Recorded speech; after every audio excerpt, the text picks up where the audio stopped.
रंग दे चुनरिया।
ऐसी रंग दे के रंग ना ही छूटे, धो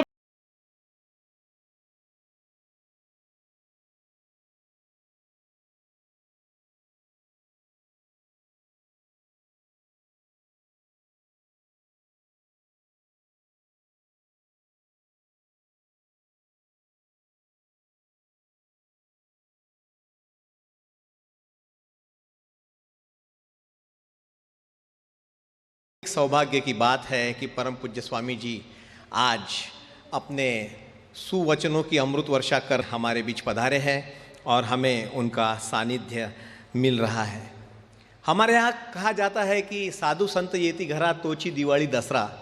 तो कल होली हो चुकी है योगा योग से, तो होली दिवाली और दसरा ही आज तीनों का त्रिवेणी संगम हमारे लिए है कि आज स्वामी जी हमारे बीच है। और संत पुरुषों के जो वचन हैं वो एक एनर्जी बूस्टर होते हैं। ये हमारे दिमाग की नकारात्मकता को निकाल देते हैं। हमें जो हमारे अंदर जो जड़त्व है उस जड़त्व को चैतन्य आनंद की ओर ले जाते हैं। एक वैक्यूम क्लीनर की तरह ये काम करते हैं। हालांकि स्वामी जी की व्यस्ततम समय सारणी के कारण तकरीबन 4 वर्ष बाद हमें इस वैक्यूम क्लीनर की सफाई का आनंद मिल रहा है, पर मुझे आशा ही नहीं पूर्ण विश्वास है कि अगले 3 दिनों तक हम सभी मिलकर इस अमृत वर्षा का आनंद लेंगे और हम सभी आतुर हैं स्वामी जी को सुनने के लिए। तो ज़्यादा देर न करते हुए मैं कार्यक्रम को आगे बढ़ाता हूँ। मैं सर्वप्रथम रोटरी अम्बानगरी के अध्यक्ष रोटेरियन डॉक्टर समीर केडिया, सचिव रोटेरियन अतुल कोल्ले, आयोजन समिति अध्यक्ष रोटेरियन CA आशीष हरकुट, हमारे संस्थापक अध्यक्ष रोटेरियन सुरेश मेठी एवं हमारे सदस्य रोटेरियन उदय कालमेघ से निवेदन करूंगा कि वे मंच पर आए और स्वामी जी का स्वागत करें।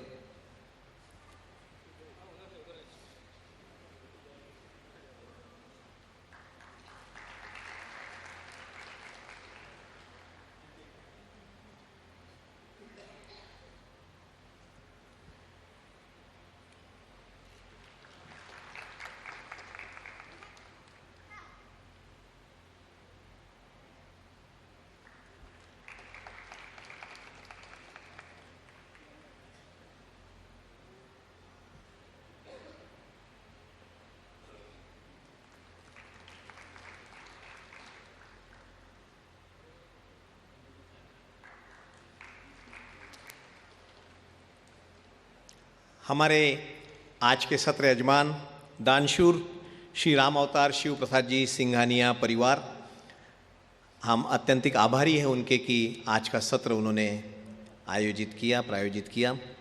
मैं रामेश्वर जी गोपीनाथ जी सिंघानिया की स्मृति में आयोजित इस सत्र के यजमान श्री रामावतार शिव प्रसाद जी सिंघानिया परिवार को मंच पर बुलाना चाहूँगा कि वे आए, पूर्ण परिवार आए और स्वामी जी का स्वागत करें।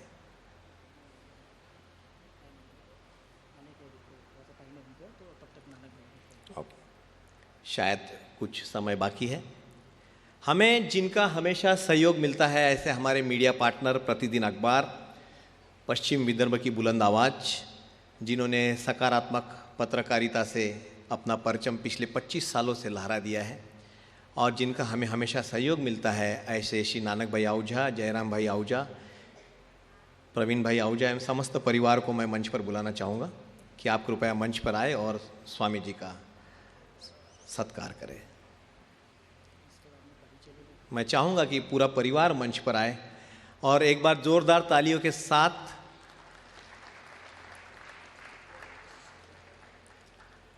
हमें हमेशा बहुत उम्दा सहकार्य प्रतिदिन अखबार से मिलता रहा है। पिछली बार भी हमारे मीडिया पार्टनर प्रतिदिन अखबार थे और हमेशा नानक भाई और जयराम भाई तैयार रहते हैं इस प्रकार के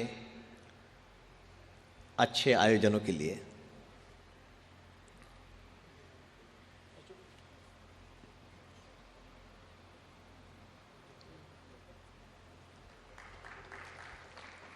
कृपया तालियां बजती रहनी चाहिए तो हम सभी को आनंद आएगा।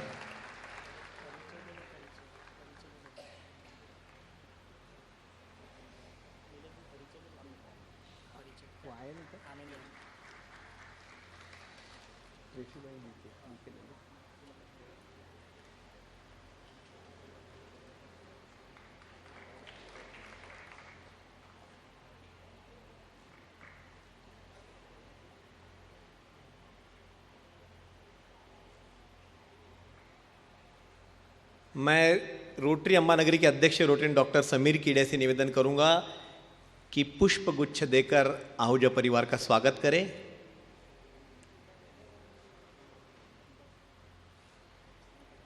बोलो, मैं कहूँगा जन्मदिन, आप लोग बोलेंगे मंगल हो। जन्मदिन हेलो हो। जन्मदिन जन्मदिन। ये बहुत सुवर्ण योग है और बहुत बिरलों के भाग्य में यह योग आता है। देखिए इस नन्ही सी बच्ची के भाग्य में इतना अच्छा योग आज जन्मदिन स्वामी जी के सानिध्य में मनाने का अवसर मिला। रोटरियन डॉक्टर समीर केडिया संपूर्ण आहूजा परिवार का स्वागत करेंगे। ये हमारी ओर से कृतज्ञता का छोटा सा टोकन है। आपने जो हमें सहकार्य दिया है, जो हमेशा देते रहते हैं, ये हमारी ओर से एक छोटा सा भेंट पूरे आहूजा परिवार के लिए।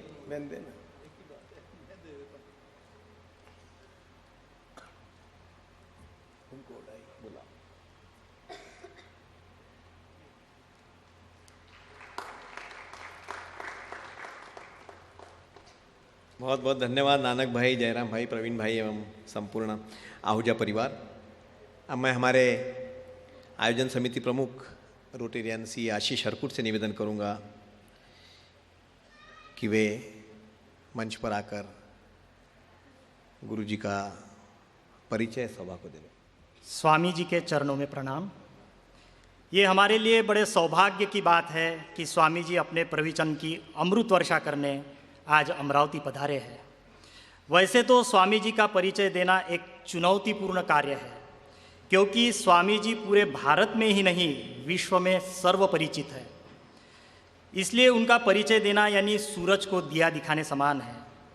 दूसरी चुनौती यह है कि उनके इतने विस्तृत एवं बृहद जीवन को चंद पंक्तियों में बखान करना। फिर भी कार्यक्रम की औपचारिकता को देखते हुए उनके कुछ पहलुओं को मैं आपके सामने रखता हूँ। स्वामी जी ने आयु के 17 वर्ष से ही भागवत कथा का उद्बोधन प्रारंभ किया और आज तक 1500 से अधिक 90 में महर्षि वेदव्यास प्रतिष्ठान की स्थापना की। आज इसके अंतर्गत 34 गुरुकुल पूरे देश में कार्यरत है। हाल ही में टोरंटो कनाडा में भी श्री संत ज्ञानेश्वर आश्रम की आपने स्थापना की है। सनातन भारत के प्राचीन वैभव को लौटाने की आप पुरजोर कोशिश कर रहे हैं। इस हेतु पूरे विश्व में आप अपनी अमोघ वाणी से जन जागरण कर रहे हैं। इस निस्वार्थ महायज्ञ में प्राप्त धनराशि का विनियोग आपके माध्यम से मानव कल्याण के लिए हो रहा है। स्वामी जी महाभारत कथा के प्रमुख प्रवक्ता हैं। महाभारत कथा में एक यक्ष प्रसंग का संवाद आता है। इसमें यक्ष युधिष्ठिर से पूछता है कौन से मार्ग से जाना चाहिए। युधिष्ठिर कहते हैं संत जिस मार्ग से गए हैं उसी मार्ग से जाना चाहिए। स्वामी जी भी ऐसे महान संत हैं जिनके बताए हुए मार्ग से निशंक जाया जा सकता है। धन्यवाद। बहुत बहुत धन्यवाद आशीष भाई। अब मैं आवाज़ दे रहा हूँ आज के हमारे सत्र यजमान श्री रामावतार शिव प्रसाद जी सिंघानिया एवं समस्त सिंघानिया परिवार को कि वे मंच पर आए और गुरु जी का स्वागत कर उनसे आशीर्वाद ले। हम बहुत कृतज्ञ हैं सिंघानिया परिवार के कि उन्होंने आज के इस सत्र के आयोजन की जिम्मेदारी स्वीकार की और आप जैसे दानशूर महानुभाव की वजह से ही समाज के अंदर अच्छी चीज़ें जो है उनका प्रचार हो रहा है। एक बार जोरदार तालियां चाहूँगा आप सब लोगों की ओर से।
जस्ट पहले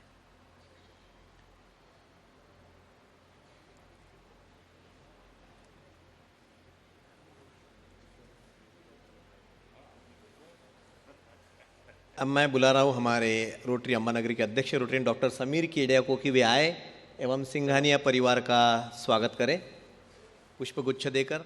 रोटरी डॉक्टर समीर केडिया सिंघानिया परिवार को सत्कारित करते हुए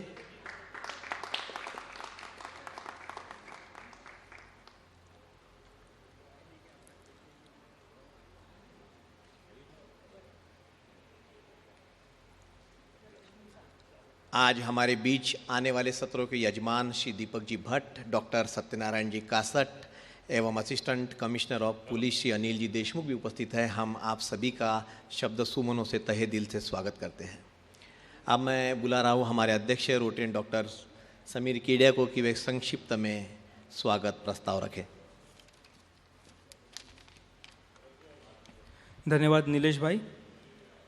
परम श्रद्धेय स्वामी जी गोविंद देव जी गिरी जी, अमरावती शहर ही नहीं बल्कि बाहर गांव से भी पधारे आप सभी हमारे विशेष अतिथिगण, हमारे सत्र यजमान, विशेष सहयोगकर्ता, दानदाता, मीडिया पर्सन्स और मेरे रोटेरियन साथियों, रोटरी अम्बानगरी का यह अत्यंत सौभाग्य है कि परम पूज्य स्वामी जी के सानिध्य पाने का यह शुभ अवसर हमें प्राप्त हुआ है। स्वामी जी की शुरू से ही हम पे विशेष कृपा रही है। सन 2015 में भी स्वामी जी के मुखारविंद से अमृत वर्षा में भीगने का हमें शुभ अवसर मिला था और मुझे बहुत खुशी हो रही है कि आज पूरे 4 वर्षों के बाद मेरे अध्यक्षीय कार्यकाल में परमात्मा ने यह सौभाग्य पुनः हमें दिया है। अम्बानगरी की ओर से मैं स्वामी जी का एवं आप सभी का अंतःकरण से हार्दिक स्वागत करता हूं और ये आशा करता हूं कि 3 दिन चलने वाले इस अमृत वर्षा के दुर्लभ योग में हम भरपूर आनंद उठाएंगे, भरपूर लाभ लेंगे। बहुत बहुत धन्यवाद। आप लोगों का पुनश्च बहुत बहुत स्वागत। बहुत बहुत धन्यवाद रोटरी डॉक्टर समीर। और अब सभी औपचारिकताओं के बाद वह घड़ी आ चुकी है कि हम स्वामी जी की अमृत वर्षा का आनंद लें। मैं परम श्रद्धेय स्वामी जी से नम्र निवेदन करूंगा कि अपनी वाणी से हमें उपकृत करें। श्री राम जय जय राम।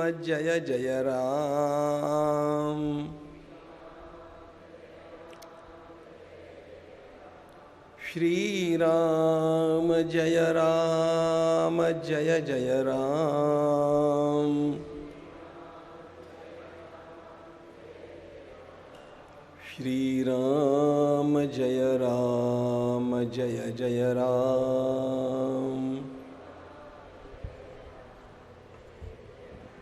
श्री राम जय जय राम।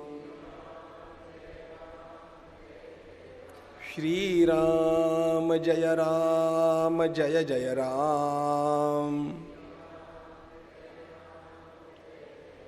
श्री राम जय जय राम। श्री राम जय जय राम। श्री राम जय जय राम। श्री राम जय जय राम। श्री राम जय जय राम। वर्णानाम् अर्थसंघानाम् रसानां छन्दसामपि मंगलानां च कर्तारौ वन्दे वाणी विनायकौ। नमामि सद्गुरुं शान्तं सच्चिदानंद विग्रहं पूर्ण ब्रह्म परानंदम ईशमानंदी वल्लभम। प्रपन्न पारिजाताय तोत्रवेत्रैकपाणये ज्ञानमुद्राय कृष्णाय गीतामृतदुहे नमः। माधुर्यरसकल्लोलां शिवशक्त्यैकरूपिणीं अमृतानुभवार्थाय वन्दे ज्ञानेशनन्दिनीं। यस्य वेदमयी वाणी यस्य देवमयी तनुः यस्य ब्रह्ममयी दृष्टिः स गुरुः पातु मां सदा।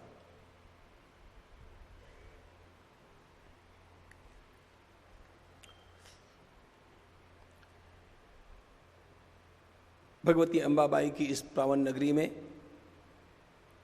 जिसमें विश्व के महानतम संत सद्गुरु श्री गुलाबराव महाराज का निवास रहा, और जिस नगरी को संत श्री गुलाबराव महाराज जैसे महामनीषी ने छोटी आलंदी कहा।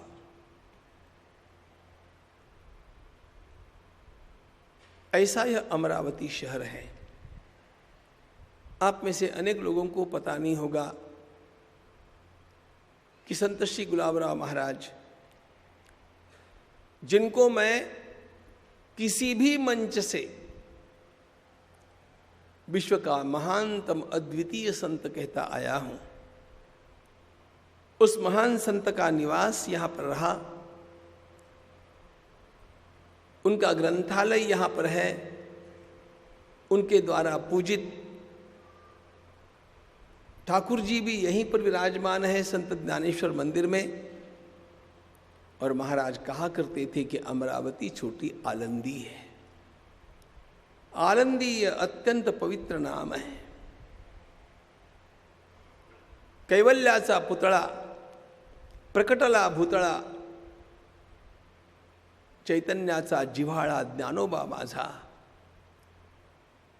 ऐसा जिनका वर्णन किया जाता है और जिनकी ज्ञानेश्वरी के साथ तुलना की जाए, ऐसा कोई भी ग्रंथ संसार में उपलब्ध नहीं है।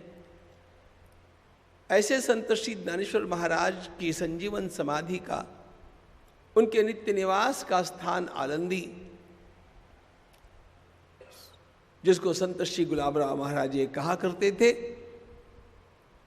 कि विश्व में सब जब प्रलय होता है तब सब कुछ डूब जाता है, लेकिन आलंदी नित्य तीर्थ है, आलंदी डूबती नहीं। उस आलंदी के छोटे रूप में अमरावती को उन्होंने देखा और इसलिए मेरा इस नगर के प्रति अत्यंत अत्यंत श्रद्धा का और आदर का भाव है, ये ध्यान में दीजिएगा। अन्यत्र तो लोग कथाओं के लिए समय मांगने के लिए पीछे पड़े रहते हैं, लेकिन जब अमरावती के लोग मेरे पास पहली बार आए और कहा कि अमरावती में भागवत की कथा करनी है, मैंने कहा आप जिस दिन बोलेंगे उस दिन मैं आने को तैयार हूं। मैं इस शहर को इतना महत्वपूर्ण मानता हूं और हृदय से मानता हूं। ऐसा यह पवित्र स्थान और आज का दिन भी इतना महत्वपूर्ण है। तुका झाला से कळस महाराष्ट्र की संत परंपरा के कलश के रूप में संत तुकाराम महाराज को देखा जाता है और आज का दिन संत तुकाराम बीज का दिन है। आज उनका सदेह वैकुंठ गमन हुआ। इस पवित्र दिवस पर आप सब लोगों के मध्य में बैठ करके, जो कि सुबुद्ध, अध्ययनशील और बहुश्रुत लोग हैं, आप सबके बीच में बैठ करके मानव जीवन का कुछ चिंतन करने का अवसर मुझे यहाँ के रोटरी क्लब ने दिया। मैं उनके प्रति अत्यंत आभारी हूँ, क्योंकि कथाओं का क्रम तो चलते रहता है, लेकिन विशिष्ट विषय को लेकर के और जिनके पास बहुत अधिक समय नहीं है, ऐसे लोगों के लिए थोड़े समय में जीवन की कुछ महत्वपूर्ण बातें कह दी जाए, यह आज की आवश्यकता है और उस आवश्यकता की पूर्ति करने का यह अवसर मैं अपने लिए बहुमूल्य मानता हूं। चिंतन के लिए मेरे सामने 3 दिन के जो विषय रखे गए हैं, वे भी अपने अपने स्थान पर बड़े महत्वपूर्ण हैं। आज चिंतन करना है हम लोगों को, जीवन की सफलता के मंत्र क्या है। मनुष्य के जीवन की सफलता के मंत्रों को हम लोग थोड़े से समय में देख पावे, यह वैसे संभव नहीं, किंतु फिर भी जितना देख सकेंगे उतना भी हमारे लिए पर्याप्त होगा, ऐसा मुझे विश्वास है। सबसे पहली महत्वपूर्ण बात यह है कि मनुष्य के रूप में हम जन्मे हैं। जन्मे तो है, लेकिन इस जीवन की महत्ता को हमने जाना है कि नहीं जाना है पता नहीं।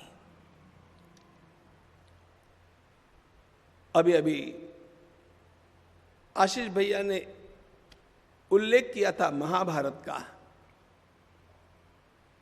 महाभारत में एक प्रश्न पूछा गया,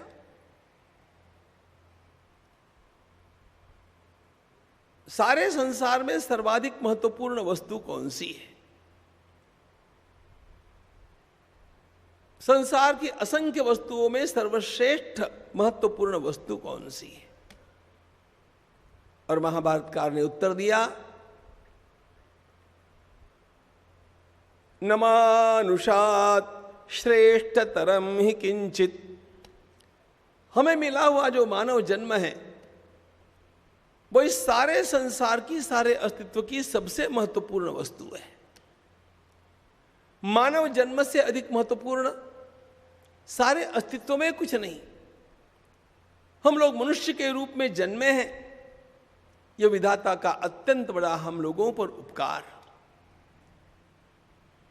मनुष्य का जीवन कितना अनमोल है, इसका वर्णन हमारे सारे संतों ने वेदों से लेकर के संत वांग्मय तक सर्वत्र किया गया। धन्य धन्य नरदेहो येथिल अपूर्वतापहा, ऐसा समर्थ रामदास स्वामी कहते हैं। तो बड़े भाग मानुष तनु पावा, सुर दुर्लभ सब ग्रंथ निगावा। गोस्वामी जी महाराज ने इसी बात को कहा कि हमारा अत्यंत बड़ा सौभाग्य है कि हमने मनुष्य का जन्म पाया। मनुष्य केवल पशु नहीं है, पशु और मनुष्य में बहुत बड़ा अंतर है। मनुष्य तो एक वो पड़ाव है जिस पड़ाव का सदुपयोग करते हुए हम लोग देवत्व तक पहुंच सकते हैं। हेवन लाइज विद इन अस। हमारे सारे के सारे ग्रंथकारों ने इस बात पर एक मत जताया है कि यदि इस नरदेह का ठीक से उपयोग किया गया तो स्वर्ग में वैकुंठ में जाने की आवश्यकता नहीं। स्वर्ग और वैकुंठ हमारे अस्तित्व में हमारे भीतर आकर के बसने लग जाते हैं। इतना महत्वपूर्ण यह मानव देह। दुर्लभम त्रयमेवैतत् देवानुग्रह हेतुकम मनुष्यत्वम मुमुक्षुत्वम महापुरुष संशयः। भगवान आदि शंकराचार्य महाराज ने कहा 3 बातें संसार में सर्वाधिक दुर्लभ है। पहली बात तो मनुष्य का जन्म मिलना दुर्लभ है।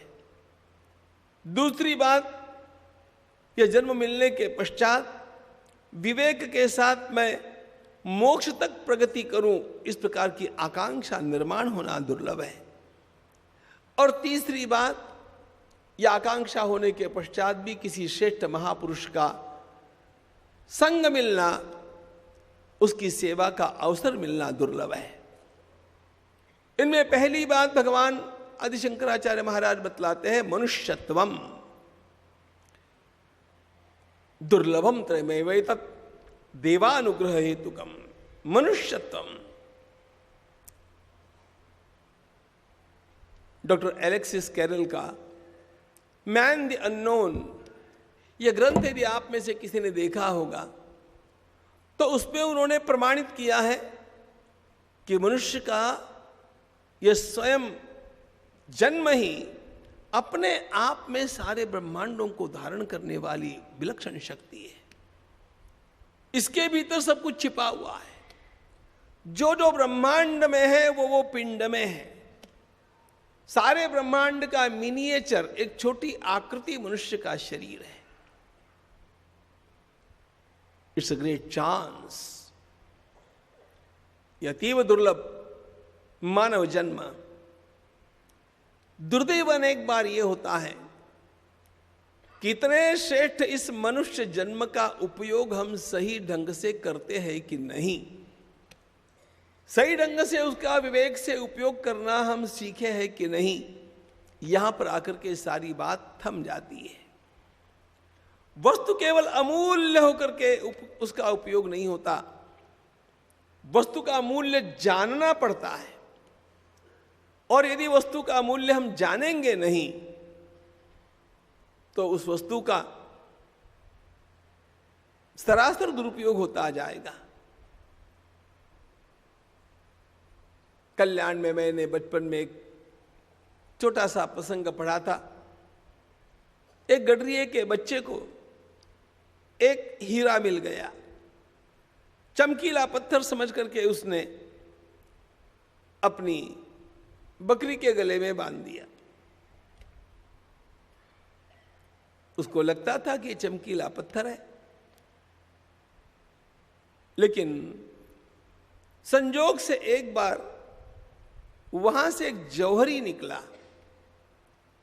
उसने उस हीरे को देख करके पहचान लिया, ये तो अमूल्य हीरा है।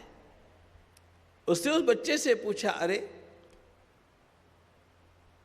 ये क्या वस्तु है? उसने कहा, मैं खेल रहा था, मुझे एक चमकीला पत्थर मिल गया। उस जौहरी के ध्यान में आ गया कि इसको इसका मूल्य पता नहीं है।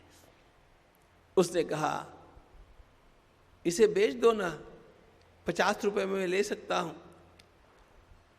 तो वो भी जरा ऐठा। उसने कहा, 50 रुपए में नहीं मिलेगा, 100 रुपए देंगे तो देता हूं। चलो 100 रुपए ले लो।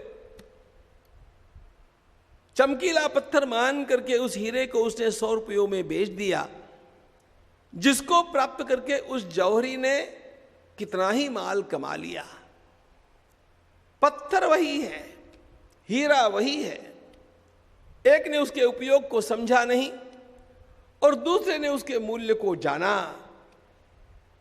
एक की दृष्टि में वह सामान्य पत्थर था, केवल चमकीला है, दूसरे की दृष्टि में वह अमूल्य हीरा है। उस पत्थर की बात नहीं मित्रों, यह हमारे जीवन की बात है। परमात्मा ने हमें यह चमकीला पत्थर दिया है ऐसा मत मानिएगा। परमात्मा ने हम लोगों को यह हीरा प्रदान किया है। उसके मूल्य को यदि हमने पहचाना और उसका सदुपयोग करना आरंभ किया तो सारी बात ही बदल जाएगी। इसी शरीर को प्राप्त करके विद्वानों ने इतना ज्ञान अर्जित किया कि वे संसार के मूर्धन्य ज्ञानी बन गए। इसी देह को प्राप्त करके संतों ने उसका अध्यात्म के लिए सदुपयोग किया और वे इतने श्रेष्ठ बन गए कि उन्होंने मृत्यु को भी जीत लिया। दूर की बात क्यों, आज जिस महापुरुष की वैकुंठ गमन की बात हम अभी अभी देखे थे, यह वो दिन है जिस दिन संत तुकाराम महाराज देहू के इंद्रायणी के तट पर गाते गाते सदेह वैकुंठ गए। संसार से सबको जाना होता है, लेकिन तुकाराम महाराज का जाना कुछ और बात थी। हम लोगों को वेंटिलेटर लगाया जाता है, पता नहीं कितनी नलियां लगाई जाती है और कैसे कैसे और भी 2-4 दिन का मरने का एक्सटेंशन हम मांगते रहते हैं। 42 वर्ष की अवस्था में वह महापुरुष यह कहता हुआ गया, याच साठी केला होता अट्टाहास, शेवटचा दिस गोड व्हावा, आम्ही जातो अमुचा गावा, अमुचा राम राम घ्यावा। आम्ही जातो अमुचा गावा, अमुचा राम राम घ्यावा। याच साठी केला होता अट्टाहास, शेवटचा दिस गोड व्हावा। यह मृत्युंजयता है, मृत्यु को जीत करके वे गए। श्रीमद् भागवत में हम लोग पढ़ते सुनते हैं कि जिस समय ध्रुव को इस लोक का त्याग करना था, भक्त ध्रुव ने जैसे ही उस विमान में आरोहण करना चाहा, मृत्युदेव उसके सामने आकर के बैठ गए और मृत्यु के मस्तक पर अपना पग रख करके ध्रुव ने विमान में आरोहण किया। मृत्योर मूर्ति पदं दत्वा आरुरोहाद्भुतं गृहम्। विषय इतना ही है समझने का कि उनको भी तो हम लोगों जैसा ही शरीर मिला था, हम लोगों जैसा ही जीवन मिला था। संत तुकाराम महाराज की ओर फिर से आ जाऊं तो और भी इसलिए ठीक रहेगा कि हम लोग सामान्यतया समझते हैं कि बाधाएं हमारे जीवन में आती है, अड़चने हमारे जीवन में आती है। ये संत तो बहुत बड़े बड़े रहे, अरे बड़े बड़े नहीं रहे, उन्होंने उस बड़प्पन को प्राप्त किया। हमसे भी अधिक बाधाएं संत तुकाराम महाराज के जीवन में आई। दिवाला निकलना कोई अच्छी बात है, दिवाला निकालने के टेक्निक की बात नहीं कर रहा हूं। वो समय वो था जब दिवाला निकलना यह मनुष्य के लिए मृत्यु से भी अधिक दुखद होता था। लेकिन उस महात्मा का उस समय व्यापार करते थे, दिवाला निकल गया, बरे झाले देवा निघाले दिवाळे, उनके स्वयं के अभंग है। बाईल एक अन्न अन्न करता मेली। 2 पत्नियां थी, उनमें से एक पत्नी घर में खाने के लिए अन्न नहीं इसलिए दम तोड़ती है। इन सारे दुखों को सहते हुए भी, इस प्रकार के जीवन यापन करते हुए भी उस महात्मा ने वो ऊंचाई छुई कि जिसके कारण वे तुकाधाला से कलश, महाराष्ट्र के सारे संतों के कलश के रूप में तुकाराम महाराज देखे जाते हैं। इससे बड़ा गौरव संसार में किसी का हो नहीं सकता। कहां से चले कहां पहुंचे।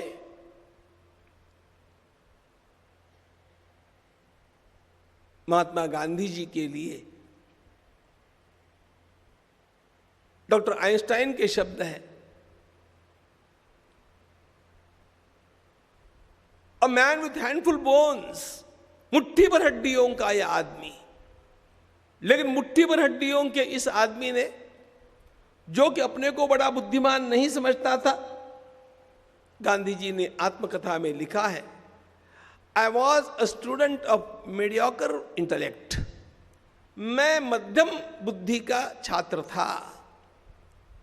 लेकिन मध्यम बुद्धि का यह छात्र आगे चल करके उस ऊंचाई तक पहुंच गया कि महापुरुषों ने कहा कि सदियों के बाद लोग विश्वास नहीं करेंगे कि ऐसा आदमी इस भूतल पर हुआ भी। मुद्दा इतना ही है, अपने मानव जीवन की महत्ता को समझ करके और उसका सदुपयोग करते करते सफलता की वे ऊंचाइयां मनुष्य छू सकता है जो अनाकलनीय है, अकल्पनीय है। इसलिए सबसे पहली आवश्यक बात यह होती है कि हम अपने जीवन की महत्ता को समझें। यह अमूल्य जीवन है, इस बात को जानें। बहुत भाग्य से मिला, इसको समझें। यह मानवीय मस्तिष्क ऐसा मस्तिष्क है जो संपूर्ण विश्व ब्रह्मांड को जान सकता है। इतना सब सामर्थ्य इस एक शरीर में है। गंभीरता से और सावधानी से इसका उपयोग करने पर मनुष्य क्या प्राप्त नहीं कर सकता, वो जो चाहे वो प्राप्त कर सकता है। और इसलिए विफलता हमारे जीवन में कभी आने की आशंका भी नहीं होनी चाहिए। मनुष्य का जन्म तो सफलता के लिए ही है और सफल होकर के वह अपने अपने क्षेत्र में महत्तम ऊंचाई तक पहुंच सकता है। अब यह बात है कि यह सफलता सबकी एक दिशा में नहीं होती। सफल होना एक राजनीतिक नेता के लिए और बात है, सफल होना एक संत अथवा साधक के लिए और बात है, सफल होना एक छात्र के लिए और बात है। एक छात्र जब अध्ययन करता है तो उसके सामने अपनी सफलता का एक बिंदु होता है। उसको परीक्षा दिखती है, परीक्षा के गुण दिखते हैं, वो उस दिशा में अपनी सफलता को खोजता है। बात एकदम सही है। राजनेता अपनी दिशा में उस कुर्सी को देख करके सफलता को खोजता है। बात सही है। एक विद्वान अपने ग्रंथ अध्ययन और ग्रंथ लेखन में सफलता को खोजता है। बात सही है। एक व्यापारी मुझे कम से कम इतना तो कमा ही लेना चाहिए, ऐसे सोच करके अपने सामने एक आर्थिक लक्ष्य रखता है। मुझे इतना तो कमाई लेना चाहिए।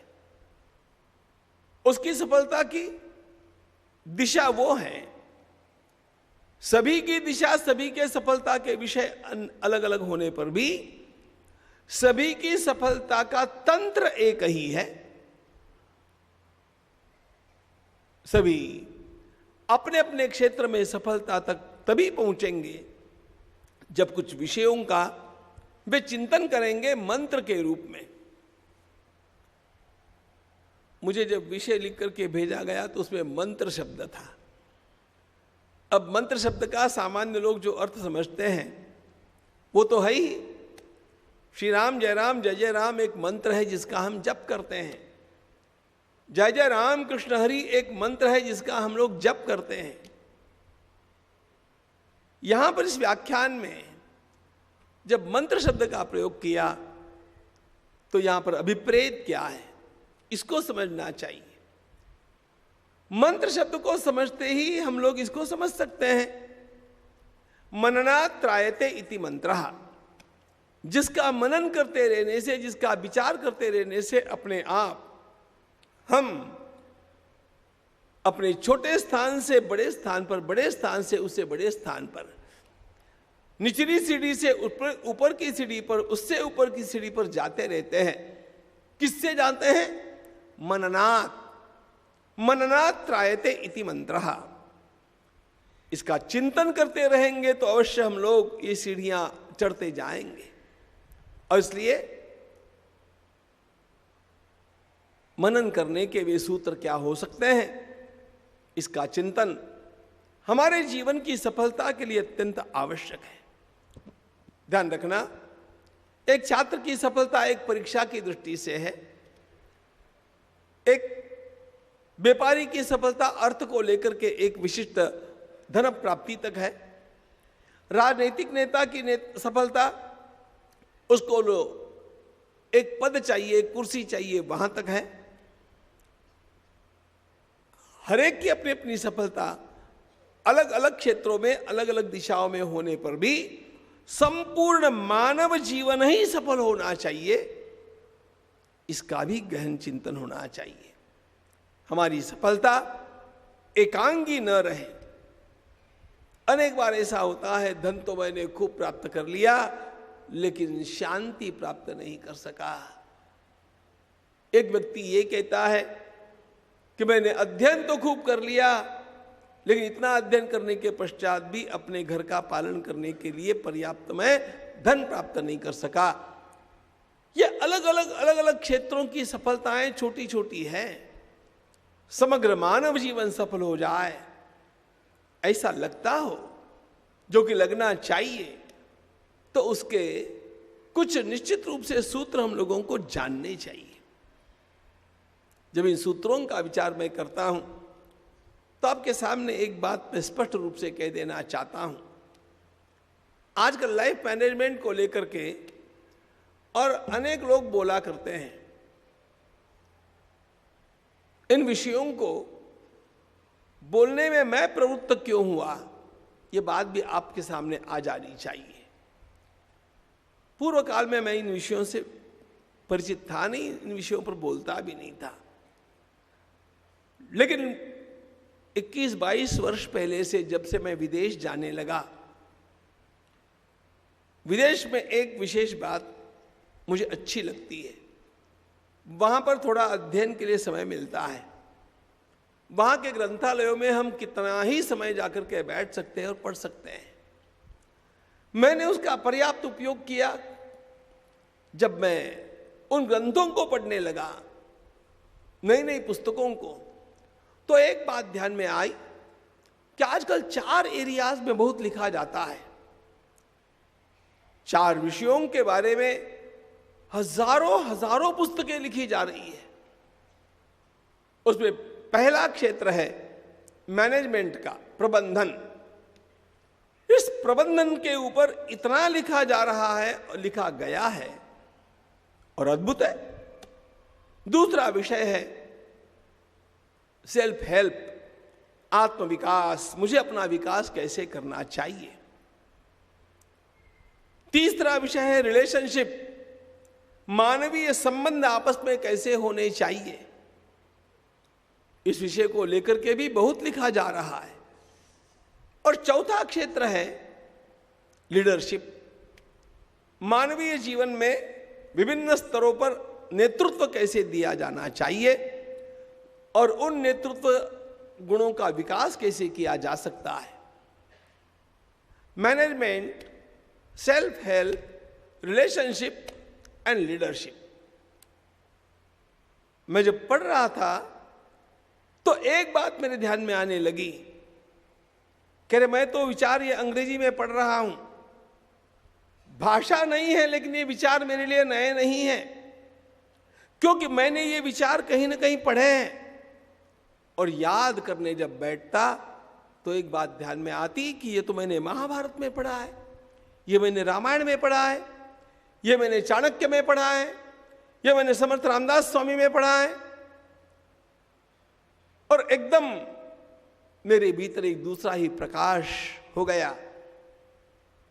मेरी पहली ट्रिप के लौटने के पश्चात मैंने अपने ही सारे ग्रंथों को दोबारा ठीक से देखना आरंभ किया और तब मेरे ध्यान में एक बात आई कि हमारे प्राचीन भारतीय ऋषियों ने चाहे मैनेजमेंट यानी प्रबंधन शास्त्र, सेल्फ हेल्प यानी आत्मविकास, रिलेशनशिप यानी मानवीय संबंध शास्त्र, और लीडरशिप यानी नेतृत्व गुण, इन चारों क्षेत्रों में हमारे प्राचीन ऋषियों ने जो लिखा है, अब तक विदेशी विद्वान वैसा नहीं लिख पाए हैं। वे जो कुछ कर रहे हैं ये हमारे ऋषियों का उच्छिष्ट है। And I am talking it with total boldness. आज भी पीटर ड्रकर से लेकर के स्टीफन कोवी तक मैंने मैनेजमेंट का सब कुछ देखा, लेकिन जितना मैनेजमेंट का आपको महाभारत में मिलेगा उतना इन सारे ग्रंथों में नहीं मिलेगा। यह मैं आज भी प्रमाणित कर सकता।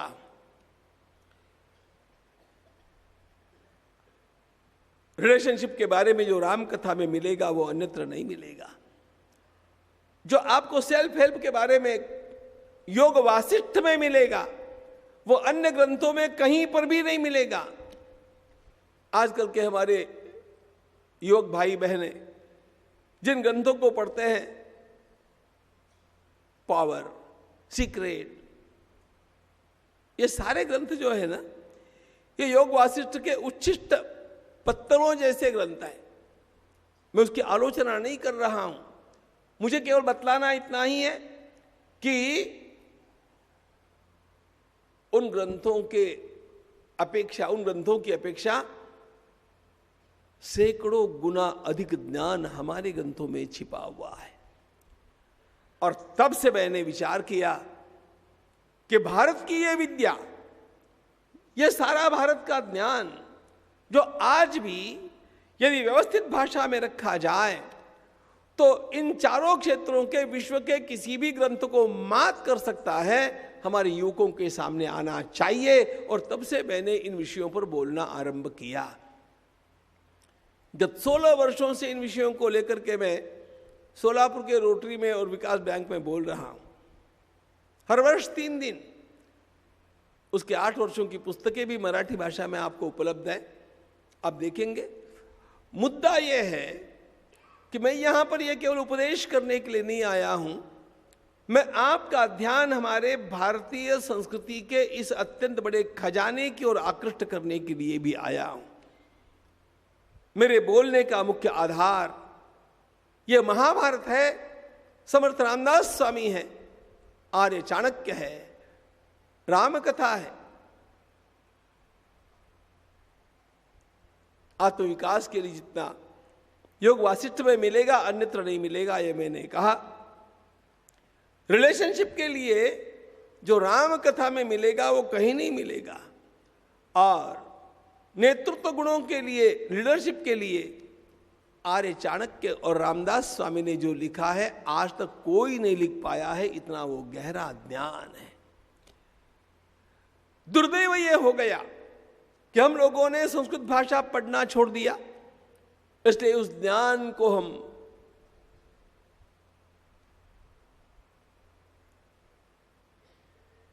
भुला देते रहे। उस ज्ञान की उपेक्षा यह हमारा नुकसान है। और इसलिए आइए पुनः एक बार हमारी भारतीय परंपरा के अनुसार इन सारे विषयों का चिंतन नूतन परिप्रेक्ष्य में कैसे किया जा सकता है, इसको हम देखेंगे। हमने चिंतन का आरंभ किया, मानव जीवन की महत्ता हम जाने और उसका सदुपयोग करें। उसका सदुपयोग करना होगा तो पहले ये उपयोग कैसे करना है, किस दिशा में करना है, ये निश्चित करना पड़ेगा ना। महाभारत की विदुर नीति में विदुर जी ने उपदेश करते समय एक श्लोक में पूरा मैनेजमेंट कह दिया, जस्ट विद इन 1 स्टांजा।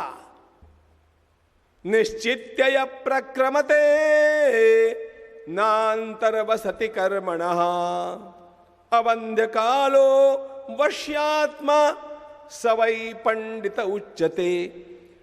वे कहते हैं कि सबसे पहली बात उत्तम पुरुष को यह करनी चाहिए कि अपने जीवन का सदुपयोग करना हो तो निश्चित मुझे कहां पहुंचना है यह ध्येय पहले निश्चित हो जाना चाहिए।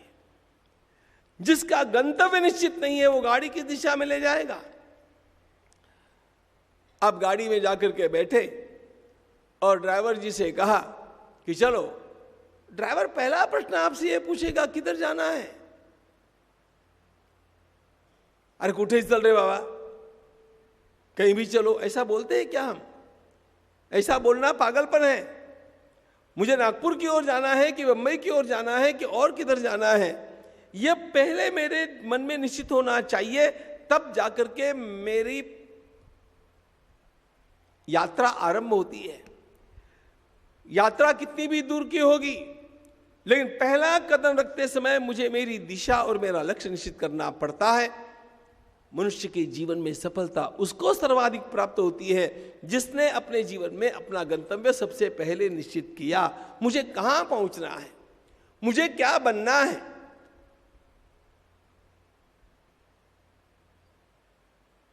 छत्रपति शिवाजी महाराज को हम याद करते हैं ना। अरे छत्रपति शिवाजी महाराज आयु के 14वें वर्ष में, कुल मिलाकर के उनका जीवन 50 वर्ष का जीवन है। 50 वर्ष के जीवन में वो इतना करके चले गए कि उनका नाम भारत के किसी भी राष्ट्र पुरुष के आगे तो है ही है, लेकिन उनका नाम सारे विश्व में जितने भी राजा हुए उन सब राजाओं में सर्वश्रेष्ठ नाम छत्रपति शिवाजी महाराज का है। मैं तो भगवान श्री राम और भगवान श्री कृष्ण के पश्चात यदि इतनी सूझबूझ वाला कोई क्षत्रिय दिखता है तो वे छत्रपति शिवाजी महाराज दिखते हैं। मुद्दा इस समय यह है कि 50 वर्ष की अवस्था में वे इतना करके चले गए। क्यों कर पाए? इसलिए कर पाए कि मुझे क्या करना है, मुझे कहां पहुंचना है, यह उनका आयु के 14वें वर्ष के पूर्व ही निश्चित हो गया था। 14 वर्ष की आयु में छत्रपति शिवाजी, उस समय का वो छोटा शिवबा, अपने सखाओं को लेकर के भगवान शिव जी के मंदिर में जाकर के प्रतिज्ञा करता है कि मैं हिंदू राष्ट्र की स्थापना करके रहूंगा। आयु थी 14 वर्ष की। अपने घर के 14 वर्ष के बच्चों की ओर देखो। अरे 14 वर्ष के काय को देखते हो, 40 वर्ष के भी देख लो। बगू करू विचार करतो है, किस दिशा में जाना है यह पहले निश्चित होना चाहिए, तब जाकर के हमारे पग गतिमान होते हैं और वो सही दिशा में निरंतर आगे बढ़ते जाते हैं। Where am I to go, लक्ष्य का निर्धारण। अब्राहम लिंकन की जीवनी आपने देखी। एक छोटा बच्चा था ये अब्राहम, उस समय उसने निश्चित किया था, छोटा बालक था उस समय उसने निश्चित किया था कि मुझे अमेरिका का राष्ट्रपति होना है। एक चर्मकार का बेटा, लेकिन बचपन में निश्चित कर लिया कि मुझे राष्ट्रपति होना है। कैसी कैसी आपदाओं को सहते हुए आगे बढ़े, समय मिलेगा तो देखेंगे। लेकिन महानता उनको प्राप्त होती है वास्तव में जिनके लक्ष्य का निर्धारण जल्दी हो जाता है। ज्ञानेश्वर महाराज ने ज्ञानेश्वरी 16वें वर्ष की अवस्था में कही। 21 वर्ष की अवस्था में संत तुकाराम महाराज ने निश्चय कर लिया कि प्रपंच पूरा हो गया, अब प्रपंच में 1% भी ध्यान नहीं देंगे, अब केवल परमात्मा को प्राप्त करके रहेंगे। A clear division of his life. 21 वर्ष तक प्रपंच किया, 21वें वर्ष में निश्चित कर लिया कि अब प्रपंच पूरा हो गया, खत्म। और इतने वेग से चले, अब केवल एक ही लक्ष्य था, मुझे भगवान पांडुरंग के दर्शन चाहिए।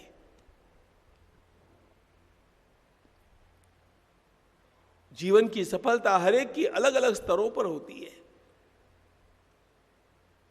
हरेक की सफलता का विषय अलग अलग है, लेकिन सूत्र वही है, पहले निश्चित हो जाए।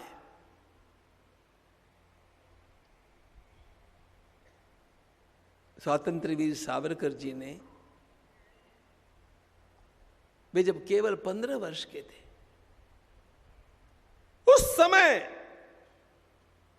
जगदम्बा के सामने बैठ करके प्रतिज्ञा की, मातृभूमीच्या विमोचनासाठी सशस्त्र क्रांतीचा सेतू उभारून मारता मारता मरे तो झुंझेन, बात खत्म। लक्ष्य का निर्धारण हो गया, जीवन में दिशा एक आ गई। क्योंकि लक्ष्य का निर्धारण होते ही सारी शक्तियां एकोन्मुख हो जाती हैं। इसलिए यदि मैं साधारण सफलता की बात अब नहीं कर रहा हूं, और साधारण सफलता प्राप्त करनी है, तो जितने जल्दी हमारे जीवन का लक्ष्य निश्चित होगा, उतने कम समय में और उतनी अधिक सघन सफलता की ओर हम बढ़ सकते हैं।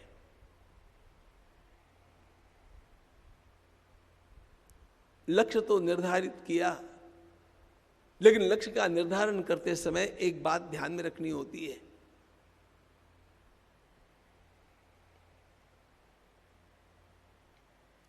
जो लक्ष्य मैंने मेरे सामने रखा है वो मेरे लिए अनुरूप है कि नहीं।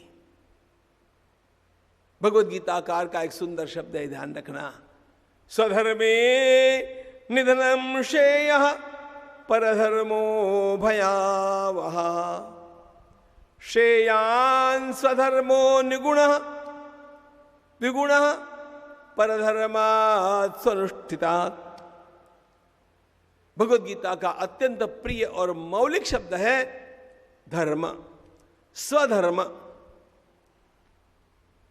यहां पर धर्म शब्द का अर्थ जैसा हम लोग लेते हैं ना, वैसे अलग अलग प्रकार के जो उपासना संप्रदाय हैं, भगवद गीता में उस अर्थ से धर्म शब्द आता नहीं है, उस अर्थ से महाभारत में भी नहीं आता है।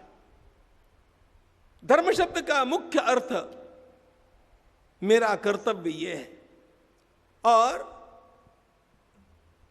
साथ साथ उसका दूसरा अर्थ है मेरा गुणधर्म क्या है,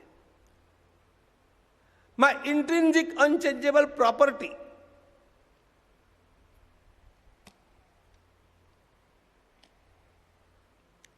आजकल धर्म शब्द लोगों को थोड़ा सा डरावना लगने लग गया, क्योंकि हमने उसको वैसे बना दिया। लेकिन हमारी मूल संस्कृति में धर्म शब्द का अर्थ जितना व्यापक है वो रिलीजन के साथ जुड़ा हुआ नहीं है। रिलीजन तो एक छोटा सा उपासना संप्रदाय, पंथ, मत होता है। धर्म इससे बहुत व्यापक है। धर्म के लिए अंग्रेजी में कोई शब्द नहीं है, कोई प्रतिशब्द नहीं है। आप लोग सहज समझ जाएंगे इस बात को। हम लोग जब पुत्र धर्म शब्द का प्रयोग करते हैं तो उसका अनुवाद क्या करेंगे? पुत्र धर्म, इसका अर्थ है पुत्र का कर्तव्य। राजधर्म का अर्थ है राजा का कर्तव्य। प्रजा धर्म का अर्थ है प्रजा का कर्तव्य। यह धर्म का एक अर्थ हुआ, साथ साथ धर्म का दूसरा अर्थ है जिस पदार्थ की जो अंगभूत शक्ति है।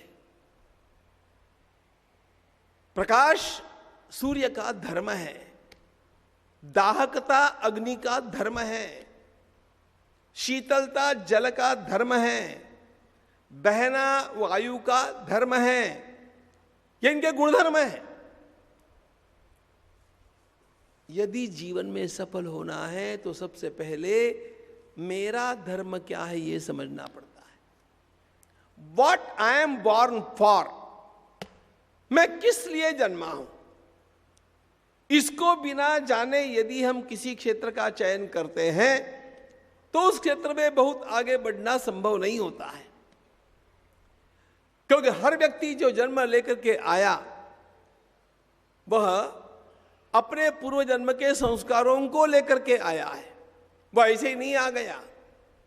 और इसलिए पूर्व जन्म के उसके संस्कार या उसके गर्भकाल के संस्कार उसे किसी विशिष्ट विषय की ओर ज्यादा आकृष्ट करते हैं और वह उसका धर्म होता है।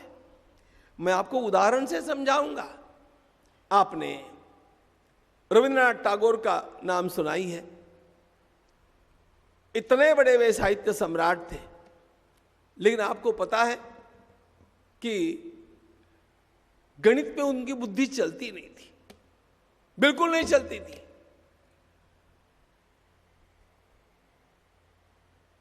छोटा रवि जब विद्यालय में पढ़ता था, हाई स्कूल में, उसके अध्यापक ने एक दिन उसकी गणित की बुद्धि को देख करके कहा कि तुम तुम्हारे कुल का नाम कलंकित कर दोगे, तुम्हारे कुल को बदनाम कर दोगे, इतनी बुद्धि तुम्हारी चलती नहीं। उसी दिन वो छोटा रवि अपना बक्सा लेकर के वहां से निकला, कहा स्कूल में तो मैं जाऊंगा ही नहीं। गणित में बुद्धि न चलने के कारण विद्यालय उन्होंने छोड़ दिया, उन्होंने कोई परीक्षा नहीं दी, कुछ भी नहीं किया। लेकिन उस समय भी यह रवि इतनी बढ़िया कविताएं लिखता था, इतनी बढ़िया कविताएं लिखता था कि उसकी कविताओं को पढ़ करके विद्वान लोग आकृष्ट हो जाते थे। और आगे जाकर के इसी रवि को, जिसके बारे में उसके गणित के अध्यापक ने कहा था कि तुम तुम्हारे कुल के नाम को कलंकित कर दोगे, उसी रवि ने जाकर के देश का नाम उजला कर दिया। उसको नोबेल पारितोषिक मिला, साहित्य में मिला। बुद्धि थी कि नहीं थी? अरे बुद्धि थी, लेकिन वो बुद्धि गणित के लिए नहीं थी, वह बुद्धि थी कविता के लिए, साहित्य के लिए। हमारे पूर्व जन्म के या बाल्यकाल के संस्कार हमें किसी विशिष्ट दिशा में ले जाते हैं।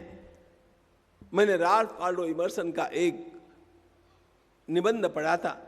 उसने कहा सबसे पहले सेल्फ रिस्पेक्ट सीखो, मैं किस लिए जन्मा हूं इस बात को जानो। इस बात को नहीं जानेंगे और दूसरी दिशा में प्रयास करेंगे तो आपको वो सफलता कभी नहीं मिल सकती जो सफलता अपनी दिशा में प्रगति करने से प्राप्त हो सकती है।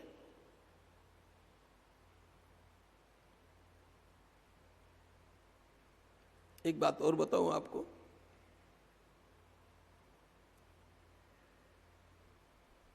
पूज्य मुरारी बापू, आप सबको उनका नाम पता है। वे देश के हमारे अत्यंत श्रेष्ठ गौरव प्राप्त महान राम कथा के प्रवक्ता हैं।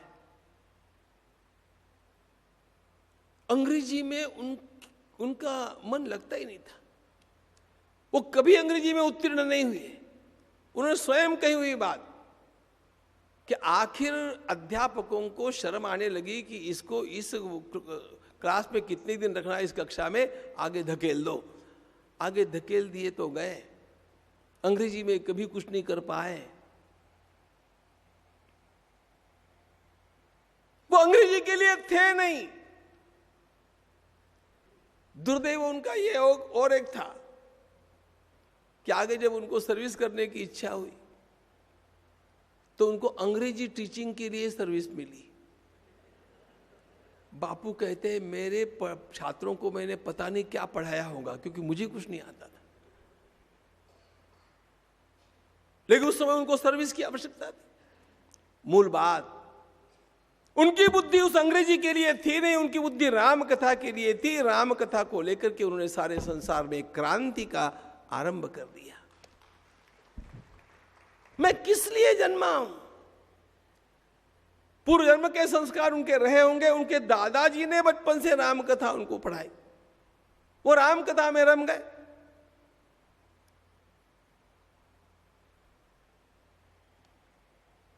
रवि बाबू को, टैगोर जी को गणित नहीं आता था, ये हमने देखा। आपने एक नाम और सुना है, पढ़े लिखे लोगों ने सुना ही होगा, श्रीनिवास रामानुजन। ये इतना बड़ा गणितज्ञ था तमिलनाडु का कि ये जब 8वीं कक्षा में था तब एमए के मैथमेटिक्स को यूं हल करता था। सारे चकित थे कि एमए का मैथमेटिक्स और ये 8वीं कक्षा का बालक। उन दिनों कंप्यूटर थे नहीं, लेकिन कंप्यूटर जैसा इनका स्वयं का हल निकालने का वेग हुआ करता था। 25-25 अक्षरों वाली संख्या का घन क्या है वो 2 सेकंड में कहते थे। He was born for that। बतलाना मुझे यह है, ये सारी बातें इसलिए बतला रहा हूं कि हम किस लिए जन्मे हैं जानना चाहिए। श्रीनिवास रामानुजन अन्य किसी भी विषय में कुछ भी नहीं कर पाए, लेकिन गणित में उन्होंने जो किया उसकी सारे संसार में कोई तुलना ही नहीं है। He was cut for that। You must know what I am cut for। ये नहीं करेंगे तो जितना उपयोग हमारे व्यक्तित्व का, हमारे भीतर की एनर्जी का होना है उतना नहीं होगा। इसलिए श्रेयान् स्वधर्मो विगुणः परधर्मात् स्वनुष्ठितात्। मैं किस लिए जन्मा हूं। अब एक संगीत के लिए कोई बालक जन्मा है, उसको यदि आप मैथमेटिक्स पढ़ाना चाहेंगे तो वो उतनी प्रगति नहीं कर पाएगा। जो राजनीति के लिए जन्मा है उसको फिलॉसफी पढ़ाना चाहेंगे वो नहीं कर पाएगा। छोटा बालक किस लिए जन्मा है, उसके भीतर के एप्टीट्यूड क्या है, इसको देख करके उसको वह क्षेत्र मिल जाता है तो वो जितना जल्दी सफल होगा उतना अन्य किसी भी प्रकार से नहीं होगा। लेकिन हम लोग ऐसा करते नहीं है। हम लोगों को माता पिता के स्वयं के आवेशों के कारण, उनके चयन के कारण वो जिधर धकेलना चाहते हैं उधर जाना पड़ता है। वृंदावन की बात बताता हूं, हमारे एक स्वामी जी के आश्रम की। उनके परिचित परिवार में से एक दंपति, पति पत्नी, नए विवाह किए हुए, उनके यहां आकर के रुके थे और एकदम ऊपर झगड़ा कुछ चालू हो गया। तो स्वामी जी ने किसी शिष्य को भेज करके पूछा, भैया क्या चला है इनका, देख करके आओ। वो गया, सब परिचित लोग थे। वो दोनों पति पत्नी नीचे आए। स्वामी जी ने पूछा क्या बात है, क्या हो गया। उनके परिचय के तो थे ही। तो दोनों ने अपना अपना पक्ष रखा। बेटे को आगे हो चल करके क्या बनना चाहिए। पिताजी का कहना है कि उसको इंजीनियर बनना चाहिए। उन दिनों ये एमबीए वगैरह नहीं था। पिताजी का कहना था उसको इंजीनियर बनना चाहिए, मां कहती थी नहीं डॉक्टर बनना चाहिए।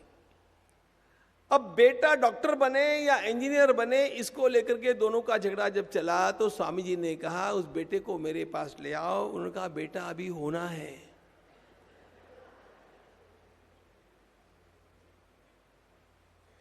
बेटे का जन्म होना है। माता पिता का आवेश यह है। मुझे अपने जीवन में मेरा लक्ष्य निर्धारण करना आना चाहिए। पहली बात, मेरे लिए किया गया लक्ष्य निर्धारण मेरी प्रकृति के अनुरूप होना चाहिए। दूसरी बात, मेरी प्रकृति के अनुरूप नहीं होगा तो मुझे उस काम को करने में, मैनेजमेंट की भाषा में बोलता हूं, जॉब सेटिस्फैक्शन कभी नहीं मिलेगा। मैं उसमें रमूंगा नहीं। जो जिसमें रमता है उसमें वह कितना भी काम करता है तो थकता नहीं, और जो काम जिसे अच्छा लगता नहीं है उसमें थोड़ा काम करने पर भी उसको आजकल की भाषा में बोर होने लगता है। कब तक कर पाऊंगा, कब तक करूंगा। निश्चित्य प्रक्रमते, सबसे पहली बात हमारे जीवन का लक्ष्य निर्धारित होना चाहिए, पक्का। वो जितना जल्दी हो सकता है उतना जल्दी होना चाहिए। और दूसरी बात, लक्ष्य का निर्धारण करते समय हमें हमारी प्रकृति को ध्यान में लेना चाहिए।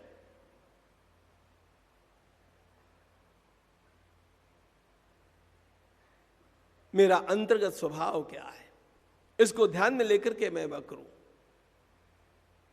और उसके पश्चात अंतःकरण में एक निश्चय होना चाहिए कि मैं उसको प्राप्त करके रहूंगा। एक बार लक्ष्य का निर्धारण हो गया, उसके पश्चात किसी भी प्रकार का हमारे मन में कंप नहीं होना चाहिए। आप लोगों को पता होगा, कुरुक्षेत्र के प्रांगण में अर्जुन के मन में आशंका निर्माण हो गई। और उसके पश्चात भगवान ने उपदेश करने के लिए भगवत गीता का उपदेश किया, उसके मन की समस्याओं का निराकरण करने के लिए। लेकिन यह गीता का उपदेश भगवान ने बाद में किया। भगवान ने गीता के उपदेश के आरंभ में एक दूसरी बात की।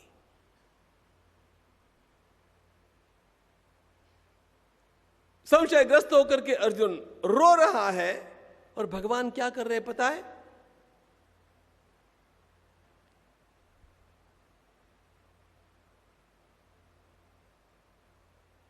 जरा बराड़ की भाषा में बोलता हूं, देवाने त्याला झापला चांगला।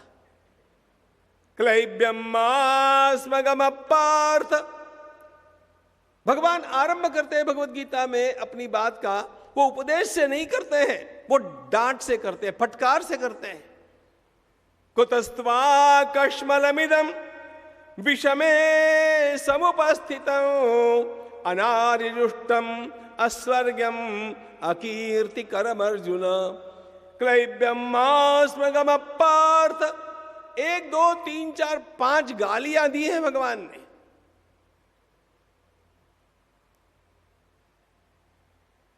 क्या तुम्हारी बुद्धि में ये गोबर आ गया?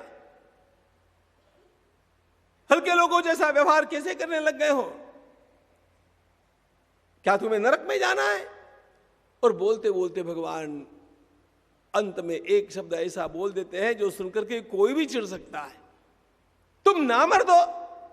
क्लैब्यम मास्मगम पार्थ नई तत्त्वयुपपद्यते क्षुद्रम हृदय दौर्बल्यम त्यक्त्वोत्तिष्ठ परंतप। आपको बता दूं, भगवत गीता के 700 श्लोकों में स्वामी विवेकानंद को सबसे प्रिय श्लोक ये था। स्वामी जी कहा करते थे कि गीता तो पूरी अच्छी है, लेकिन यह श्लोक मुझे अत्यंत प्रिय है क्योंकि यह श्लोक आत्मविश्वास को निर्माण करने वाला श्लोक है। हर व्यक्ति को जब उसने लक्ष्य का चयन कर लिया है और वह अपनी प्रकृति के अनुसार कर लिया है, अब सबसे महत्वपूर्ण बात यह होती है कि उसको कभी भी अपने मन में यह संशय भी नहीं आने देना चाहिए कि मैं वहां तक पहुंचूंगा कि नहीं पहुंचूंगा। उसके मन में यही होना चाहिए कि मैं तो पहुंच करके दिखाऊंगा और एक न एक दिन मैं वहां पर पहुंच करके रहूंगा। आत्मविश्वास मनुष्य के जीवन में उसे सफल बनाने वाला अत्यंत बड़ा रसायन है आत्मविश्वास। Yes, I am going to achieve it anyway, यह कहने वाला हुंकार भीतर से होना चाहिए। ये काम होगा कि नहीं, बघतो जमलं तर करतो, ऐसे लोगों से काम नहीं होते हैं। मैं करूंगा, करके रहूंगा। मार्ग में जितनी बाधा आएगी आएगी तो आएगी। ध्यान रखना, मनुष्य के जीवन में बाकी कुछ भी हो ना हो, लेकिन ये आत्मविश्वास सबसे अधिक आवश्यक वस्तु है। आपने अंग्रेजी का एक वाक्य सुना होगा, if wealth is lost nothing is lost, if health is lost क्या है, something is lost, if character is lost everything is lost. ये 3 पंक्तियां तो हम परंपरा से सब लोग पढ़ते हैं। मैं इस पे एक चौथी बात जोड़ता हूं, if health is lost, if wealth is lost nothing is lost, if health is lost something is lost, if character is lost everything is lost, but if confidence is lost everything is lost for ever. इसलिए मनुष्य को कभी भी आत्मविश्वास को खोना नहीं चाहिए। मैं करके रहूंगा, मैं पाके रहूंगा, मैं करके दिखाऊंगा, यह उसका आत्मविश्वास कमजोर कभी ना पड़े, इसकी आवश्यकता होती है। छोटी मोटी बाधाएं आती जाती है। लिंकन की बात हमने देखी थी अभी। पता है लिंकन की कितनी बाधाएं जीवन में आई? 17 बार लिंकन हारा है। उसकी प्रिय पत्नी तारुण्य में ही स्वर्गवासी हो गई। उसका बिजनेस 2 बार वो दिवालिया बन गया। लेकिन बचपन से उसके मन में एक बात थी कि मैं अमेरिका का प्रेसिडेंट बन करके रहूंगा, मुझे अमेरिका के राष्ट्रपति की कुर्सी के ऊपर जाकर के बैठना है।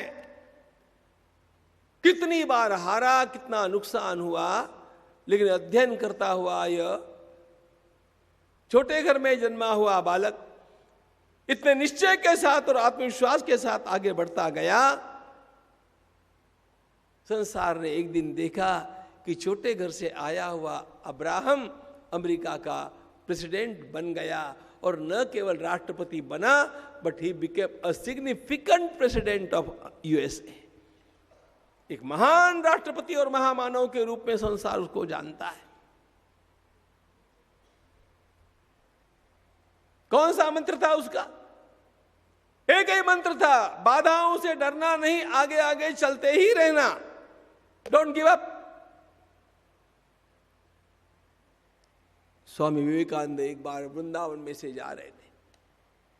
वैसे बंगाल में बंदर नहीं होते हैं ज्यादा, वृंदावन में आप, अयोध्या जी में, वृंदावन में आप लोग बंदरों से मिलते हैं, और बड़े चालाक बंदर भी हुआ करते हैं। और आजकल तो उन्होंने ऐसी चालाकियां सीखी है, किसी का भी चश्मा ऐसे जल्दी निकाल कर ले जाते हैं। पता नहीं उनको मोबाइल का मूल्य कैसे पता है, मोबाइल लेकर के भाग जाते हैं, केले देने पर मोबाइल मिलता है वापस।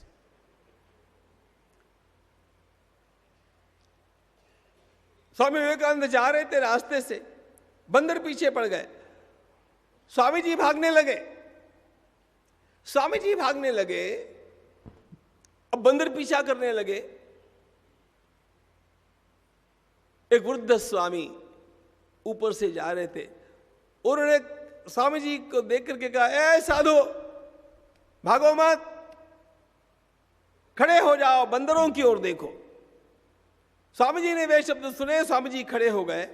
अभी तक वे दौड़ रहे थे, बंदर पीछा कर रहे थे, स्वामी जी खड़े हो गए, पीछे मुड़ करके बंदरों की ओर देखने लग गए, बंदर भाग गए, स्वामी जी खड़े हैं। संकटों से घबरा करके आप जितना भागना चाहेंगे ना, संकट उतना पीछा करते रहेंगे। आप डट करके खड़े हो जाए और संकटों की ओर देखने लग जाए, संकट पिघल जाते हैं, आप जीत जाते हैं। सारे महापुरुषों के जीवन में ये बातें आपको मिलेगी। अरे यूं ही नहीं, एक चाय वाला कहां का कहां जाकर के बैठ जाता है जी।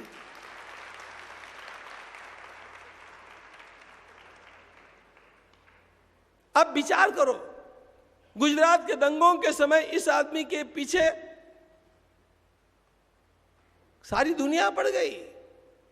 मौत का सौदागर, अमेरिका वीसा देने को तैयार नहीं। अमेरिका ने वीसा दिया नहीं था। ये वार्ताएं जब आ रही थी, मेरी ऋषिकेश में कथा चल रही थी, और मैंने कहा था कि अमेरिका वीसा नहीं दे रहा है आज, लेकिन एक दिन ऐसा आएगा कि यह अमेरिका स्वयं उसको बुलाएगा। उन संकटों से चरमरा करके, और यदि कोई व्यक्ति हताश हो जाता है तो क्या होगा? उनका एक वाक्य मुझे बड़ा अच्छा लगता है। लोगों ने तो आलोचना करते हुए पत्थर मारे, लेकिन मैंने उन पत्थरों की सीढ़ियां बनाई और मैं तो ऊपर ऊपर चढ़ता गया। लोगों के आलोचना के पत्थरों की सीढ़ियां बना करके ऊपर चढ़ा जा सकता है। ये वही कर सकता है जिसके भीतर आत्मविश्वास हो। Never lose confidence.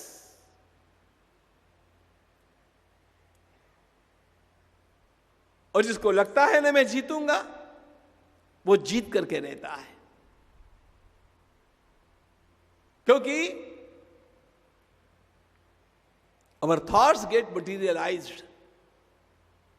मैं जीतूंगा कि नहीं जीतूंगा, जीतूंगा कि नहीं जीतूंगा, ऐसा मानने वाला हारता ही है, और मैं जीत करके दिखाऊंगा कहने वाला जीतता ही है। क्योंकि आपके विचारों का परिणाम प्रकृति के ऊपर होता है।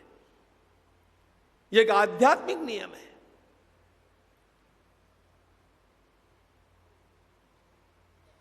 शक्ति केवल बाहु में नहीं होती, शस्त्रों में नहीं होती, शक्ति मन में पहले हुआ करती है। महाराष्ट्र का एक प्रसंग आप लोगों को पता होना चाहिए।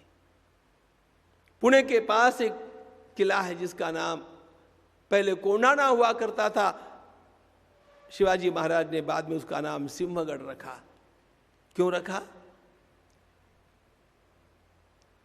नरवीर तानाजी उसको जीतने के लिए रात्रि के समय ऊपर चढ़े कुछ मावलों के साथ। संजोग की बात थी, युद्ध है। तानाजी वहां पर वीरगति को प्राप्त हुए। हम लोगों की बुरी आदत, नेता गिर गया, सारी सेना भागी। जब सेना भागी तो तानाजी का भाई वहां पर था। उसने कहा, देखो जिन रस्सियों को पकड़ करके आप लोग ऊपर चढ़े थे ना रात्रि में, मैंने उन सब रस्सियों को काट डाला है। इसलिए या तो खाई में कूद करके मरना है या यहां पर युद्ध करके मरना है। जब सैनिकों ने यह देखा कि अब कूदेंगे तो भी मरेंगे, फिर कूद करके काहे को मरना, लड़ करके मरना ठीक है। सेना पलट गई और हार करके, स्वयं को हार करके भाग जाने वाली सेना जीत गई। ध्यान रखना, उस दिन कोंढाना को जीत लिया गया। बल की कहां कमी थी? जीत में जितना बल था, लेकिन मन हार गया था।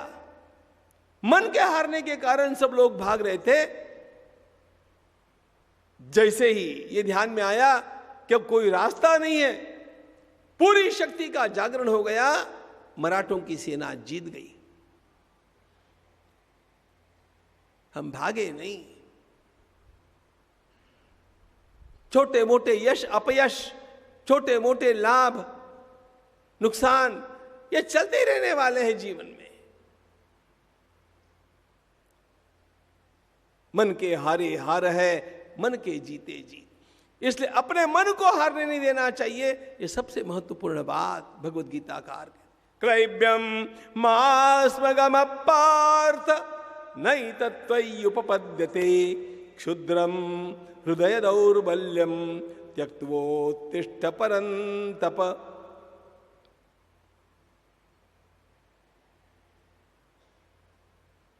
एक बात और भी है जी,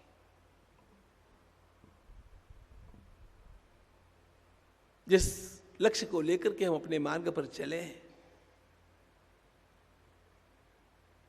उस लक्ष्य को प्राप्त करने के लिए अनेक लोगों का सहयोग हम लोगों को मिलना चाहिए। बात सही है। वो सहयोग कभी मिलेगा भी, एक आध बार नहीं भी मिलेगा। भगवद गीताकार एक बात कहते हैं, आपको स्वयं को अपना उद्धार करना है। दूसरा कोई आपका उद्धार करेगा, दूसरा कोई आपको तारेगा, इस बात को अपने मन से निकाल दीजिए। उद्धरेदात्मनात्मानम नात्मानम अवसादयेत् आत्मैव ह्यात्मनो बंधुर आत्मैव रिपुरात्मना। उद्धरेदात्मनात्मानम, मुझे अपना उद्धार स्वयं करना है। अरे मैं कर सकता था, उसने सहायता नहीं की, उसने सहायता नहीं की। ये सारे कायर लोगों के वचन होते हैं। परिस्थितियां प्रतिकूल रहेगी, लेकिन जिस लक्ष्य को लेकर के मैं चला हूं, जब मेरे जीवन में मेरी प्रकृति के अनुसार मैंने इस लक्ष्य को चुना है, तो अब मुझे लोगों के मुंह की ओर ताकते नहीं रहना चाहिए। लोगों से सहयोग मांगने में गलती नहीं है, लोगों का सहयोग लेने में गलती नहीं है, लेकिन लोगों का सहयोग मिले चाहे न मिले, लोगों का सहयोग मुझे नहीं मिला इसलिए मैं हार गया, यह कहना सही नहीं है।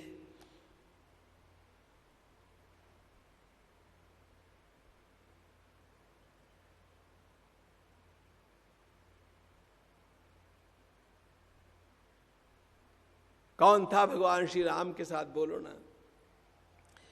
कभी कभी मुझे तो भगवान श्री राम की याद इसलिए बहुत ज्यादा तीव्रता से आती है, मैं राम कथा को थोड़े दूसरे दृष्टिकोण से भी देखता हूं। थोड़ी कल्पना कीजिए,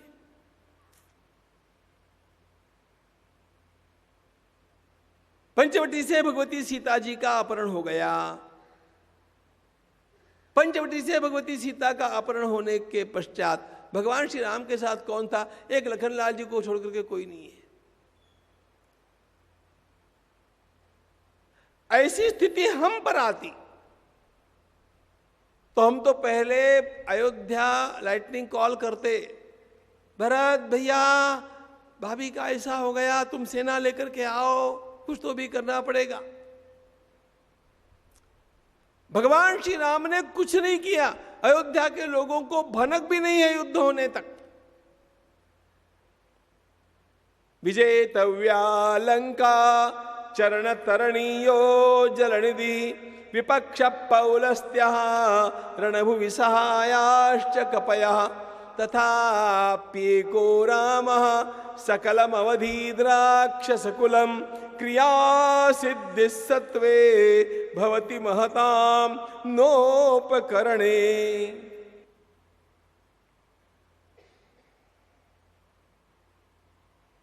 भगवान श्री राम अकेले हैं, साथ में केवल लखनलाल जी, सामने शत्रु के रूप में रावण है, बीच में 100 योजनों का सागर है, लंका अत्यंत सुरक्षित राष्ट्र है, और साथ में सेना कौन सी मिली? भालू बंदरों की सेना लेकर के भगवान चले। तथाप्येको रामः, अकेले श्री राम, सकलम अवधीत राक्षस कुलम क्रिया सिद्धि सत्वे भवति। अकेले भगवान श्री राम ने वह सब कुछ करके दिखाया जिससे इस संसार का इतना बड़ा वह दुर्दांत आतंकी नष्ट हुआ। इसीलिए अपनी भाषा में, विशेष करके मराठी भाषा में, राम शब्द का अर्थ हो गया कस। त्याच्यात काही राम नाही म्हणजे काय नाही, कस नाही।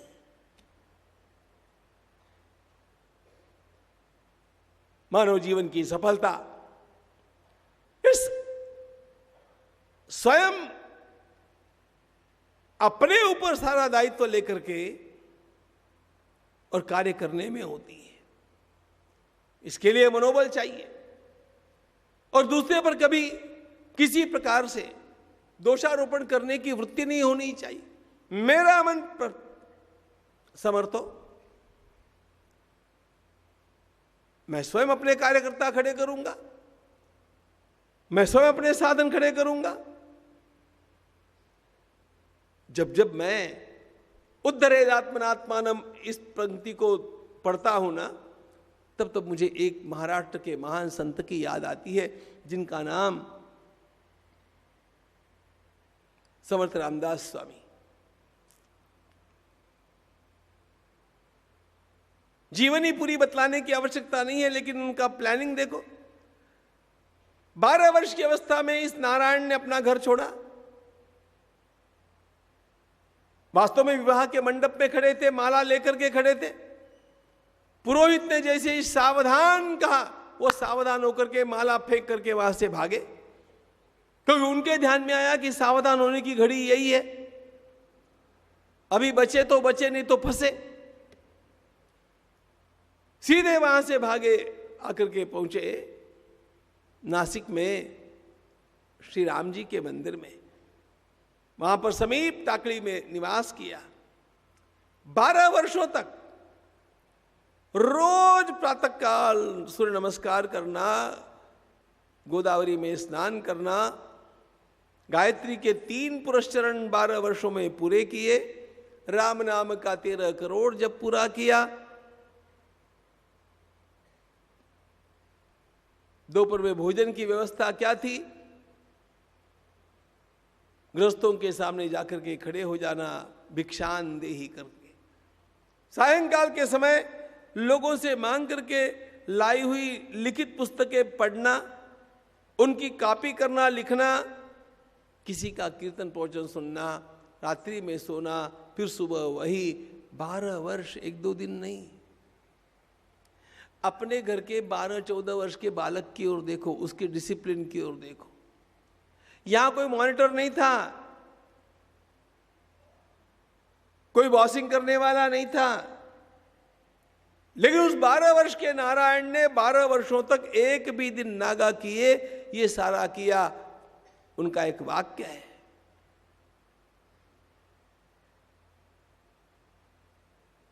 स्वयं का उद्धार स्वयं को करना चाहिए।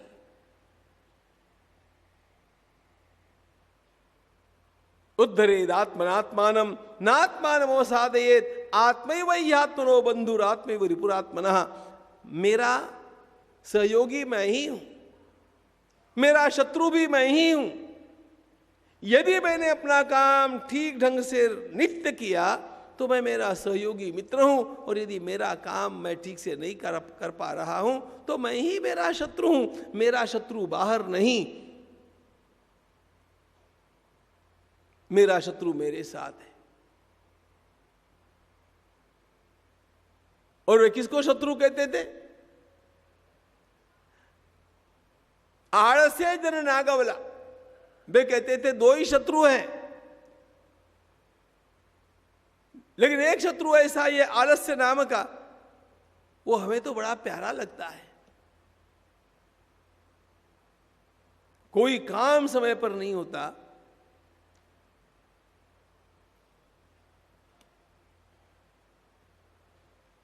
एक भी दिन आलस्य उनको आया नहीं। उद्धरेदात्मनात्मानम नात्मानम अवसादयेत आत्मैव ह्यात्मनो बंधु रात्मैव रिपुरात्मनः। मेरा उद्धार मैं अपने बल पर करूंगा। लोगों का सहयोग मिले तो लेना चाहिए, लोगों का सहयोग लेकर के भी अपनी उन्नति करनी चाहिए, लेकिन उसके लिए रुकना नहीं चाहिए, उसके अभाव में रुक जाना नहीं चाहिए।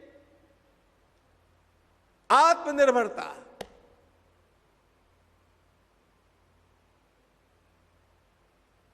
आत्मनिर्भर होकर के व्यक्ति जब एकाग्रता से अपना काम करता है ना, भगवत गीताकार अत्यंत बड़ा महत्व देते हैं एकाग्रता को। तत्रैकाग्रम मन कृत्वा एकाग्रम मन कृत्वा। आपके जीवन का लक्ष्य कुछ भी है और आपका क्षेत्र कुछ भी है, यदि आपको अपने मन को एकाग्र करने की आदत लगी है तो आप सफलता ही सफलता प्राप्त करते जाएंगे। जिस काम को मैंने लिया है उस काम में मैं डूबना सीख जाऊं।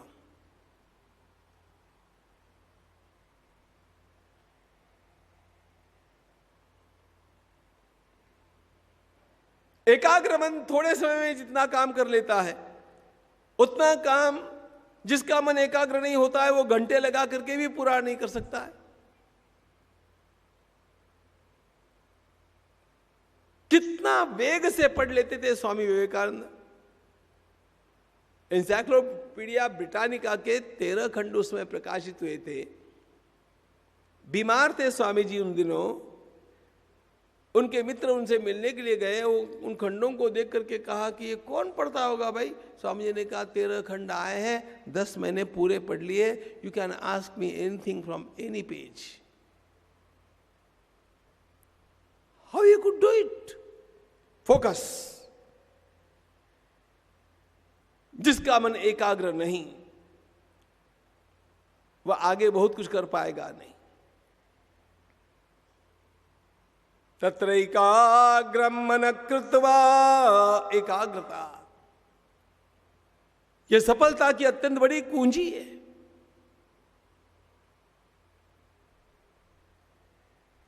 और चित्त को एकाग्र करने के लिए एक बात और भी है। हम लोग रोज एक मतलब जो बनाते होंगे, नहीं बनाने वाले भी मन में तो बनाते हैं टू डू लिस्ट। आज मुझे दिन भर में क्या क्या करना है, आज मुझे दिन भर में क्या क्या करना है, इसकी सूची हम बनाते हैं। If we want to live an organised life, it's okay. उसके साथ स्टॉप डूइंग लिस्ट भी बननी चाहिए हो। इसका अर्थ क्या है? मेरे काम करते समय मुझे सबसे तकलीफ देता है मेरा मोबाइल, मेरा व्हाट्सएप। 2 घंटे में उसको छूऊंगा नहीं। Stop doing list. आप ये नहीं करेंगे तो आपकी एनर्जी, आपकी एकाग्रता कभी बन ही नहीं पाएगी। और जिसको गंभीर विषय में कुछ काम करना है, उनको तो इन सारी बातों का विचार बहुत बहुत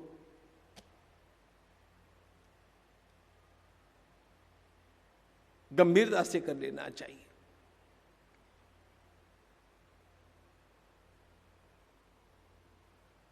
इतना होकर के ही हम सफल नहीं होते हैं, ध्यान रखना। जिस विषय का मेरा लक्ष्य है, कोई भी विषय है, उसके बारे में मेरा स्वाध्याय कितना हुआ, मैंने कितना पढ़ा। एक दुकान चलानी है तो मैंने मार्केटिंग के बारे में क्या क्या पढ़ा है।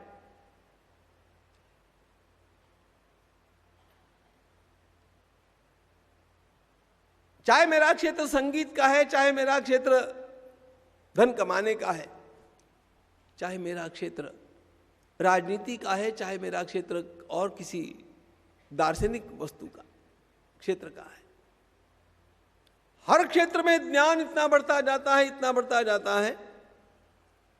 स्वाध्यायाभ्यसनं चैव, हमारे प्राचीन ऋषि छात्र का अध्ययन पूरा होकर के जिस दिन छात्र वहां से निकलता है, उस दिन उसको एक बात कहते हैं। क्या कहते हैं? स्वाध्यायान मा प्रमदः। उस दिन का जो उनका उपदेश है, जिसको अनुशासन कहते हैं, सत्यम वद धर्मंचर स्वाध्यायान मा प्रमदः। रोज पढ़ते रहना बेटा। किसको बोल रहे ऋषि? जिसकी पढ़ाई पूरी हो गई और जो अब आश्रम से अपने घर पर जाकर के बाद में विवाह करने वाला है, उसको ऋषि कहते हैं पढ़ाई मत छोड़ना।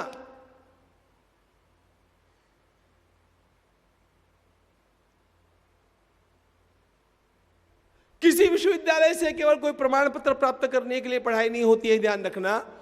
You must always be updating your self. कोई भी डॉक्टर यदि अध्ययन नहीं करता होगा, अरे हर 6 महीने वो पिछड़ता जाएगा, पिछड़ता ही जाएगा। ज्ञान का क्षेत्र ऐसा है। समर्थ रामदास स्वामी ने एक वाक्य लिखा, ग्रंथ मात्र धांडोलावा। मेरा जो भी क्षेत्र होगा, मुझे उस विषय का सब कुछ पढ़ना चाहिए। पढ़ने से ज्ञान प्राप्त होता है।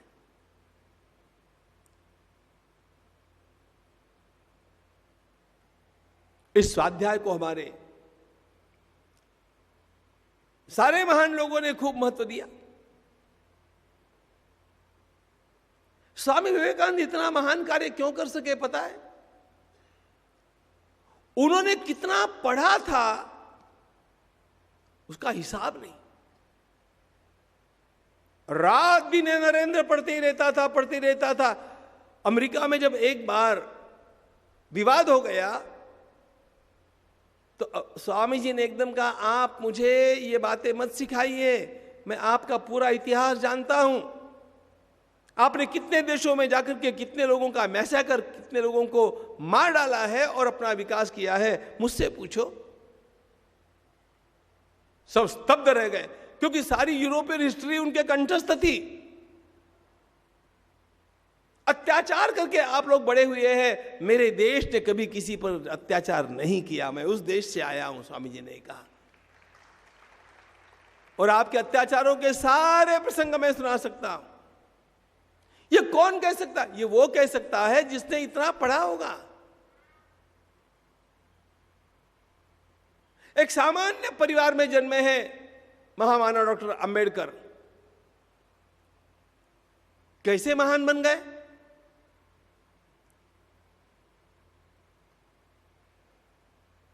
कितना पढ़ा उन्होंने, कितना। जितना अंबेडकर जी ने पढ़ा उतना हमें 3 जन्मों में भी पढ़ना कठिन है। एवरी डे वो पढ़ते ही रहे, क्योंकि उनको पता था उनके सामने जो जीवन का लक्ष्य था, उस लक्ष्य को प्राप्त करना है तो ज्ञान ही मेरा शस्त्र है, ज्ञान ही मेरा बल है। यह ज्ञान मुझे नहीं होगा तो मैं लोगों के सामने टिक नहीं पाऊंगा। उनके ज्ञान ने उनको तारा, उनके ज्ञान ने उनको उठाया। मूल बात क्या है? हमारा जो भी विषय होगा, एक दुकान भी चलानी है तो वो ढंग से कैसे चलाई जाए, इसका भी साहित्य आपको मिलेगा। मुझे तो कनाडा का एक प्रसंग बहुत याद आता है। जब मैं पहले वर्ष कनाडा में एक परिवार में गया तो उस गृहिणी को ध्यान में आ गया कि हम जो भोजन वो फिजी के हिंदू है, तो उनके ध्यान में आ गया कि गुरुजी को ये भोजन तो पता नहीं कितना ठीक लगा नहीं लगा।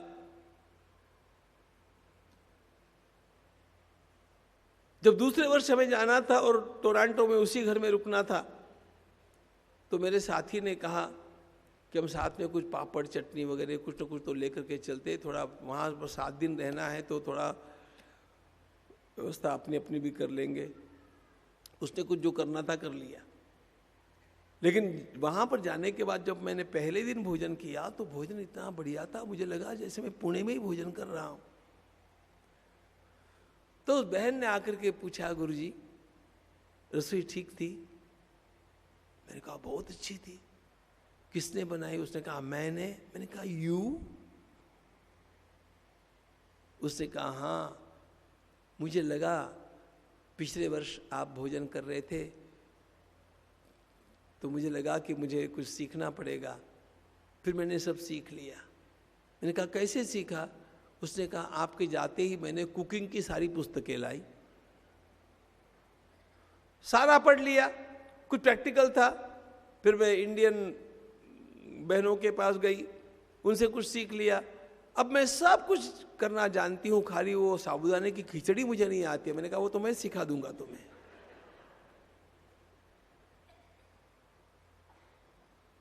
मुद्दा ये है उसने पढ़ पढ़ करके इतना बढ़िया कुकिंग सीख लिया कि मुझे लगा कि मैं पुणे में ही भोजन कर रहा हूं। स्वाध्यायान मां प्रमदा। आपका चाहे आपको अध्यात्म में उन्नति करनी है, राजनीति में उन्नति करनी है, व्यापार में उन्नति करनी है, मेडिकल साइंस में उन्नति करनी है, वकालत में उन्नति करनी है, जो पढ़ेंगे नहीं वो नीचे गए बिना रहेंगे भी नहीं। ध्यान रखना, यू मस्ट कीप अपडेटेड। कभी तो भी मैंने पढ़ लिया और एक सर्टिफिकेट ला करके मेरे घर में लगा करके रख दिया, इससे अब काम चलने वाला नहीं, क्योंकि ज्ञान का क्षेत्र इतना नया नया नया नया विकास करता जा रहा है।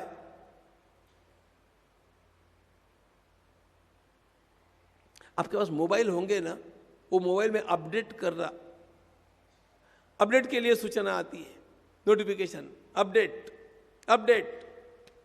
यह केवल मोबाइल के लिए नहीं है जी, अपने स्वयं के लिए भी है। हम व्यापारी है तो भी अपडेट। अब वो जीएसटी आया,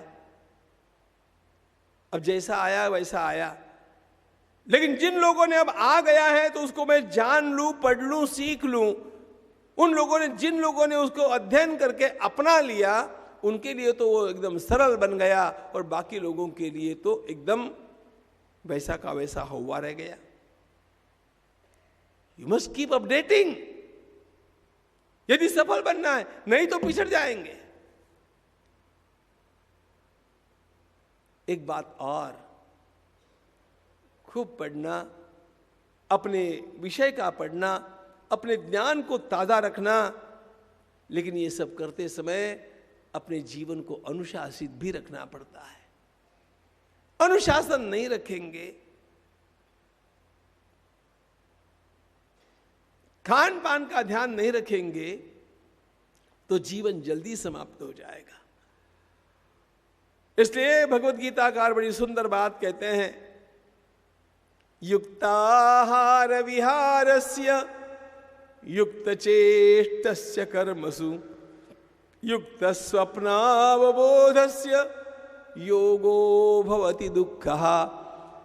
मनुष्य का जीवन, मनुष्य के जीवन की उन्नति भी एक योग जैसी है।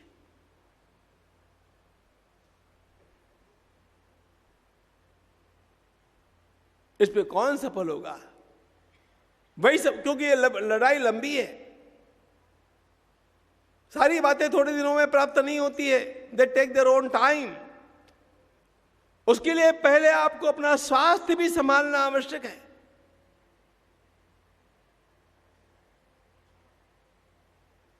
भगवद गीताकार और हमारे अन्य शास्त्रकार भी, गीता तो सारे शास्त्रों का सार है।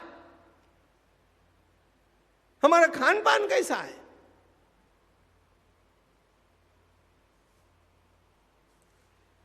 यदि होटलों में जाकर के हम चाइनीज फूड खाते होंगे और उसको अच्छा मानते होंगे, तो ध्यान रखना आपके जीवन के वर्ष बहुत कम बचे हैं। You must know it.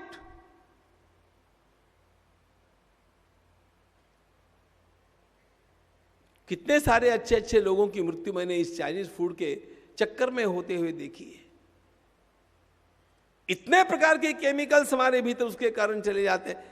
मूल बात यह है कि ये सारी बातें हमारे आदतों की हम लोगों को ध्यान में लेनी चाहिए। गीताकार कहते हैं आयु सत्व बलारोग्य सुख प्रीति विवर्धना। गीताकार की दृष्टि देखिए,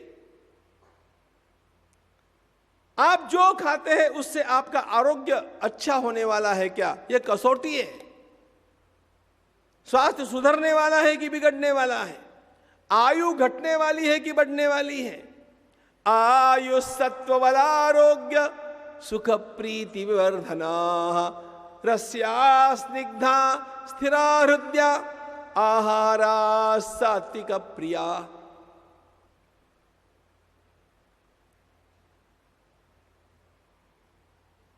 अस्वस्थ आदमी जीवन में सफलता कैसे पाएगा?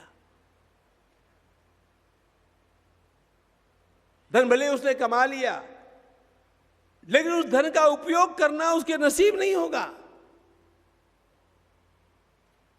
इसलिए गीताकार एक बात कहते हैं, हमारे सोने की, जगने की, खाने की, पीने की आदतें हमें ठीक करनी चाहिए। लिव एन ऑर्गेनाइज्ड लाइफ, तभी जाकर के जीवन सफल हो सकता है। नहीं तो धन तो इकट्ठा हो गया, स्वास्थ्य एकदम गड़बड़ा गया, परिवार भी टूट गया, बच्चों की ओर देखने के लिए ध्यान नहीं मिला और पत्नी भी चिक चिक चिक चिक करती रह गई, परिवार में सुख शांति नहीं आई। काय को जिए फिर? You must live a square life if it is to succeed. उसके लिए इन आदतों को बदलने की भी आवश्यकता है। डॉक्टर अब्दुल कलाम का एक वाक्य मुझे बहुत अच्छा लगता है, बहुत अच्छा लगता है। उस महापुरुष ने एक बात बड़ी सुंदर कही, you can not change your future, you can not change your future, but you can change your habits, and through changing your habits you can change your future to.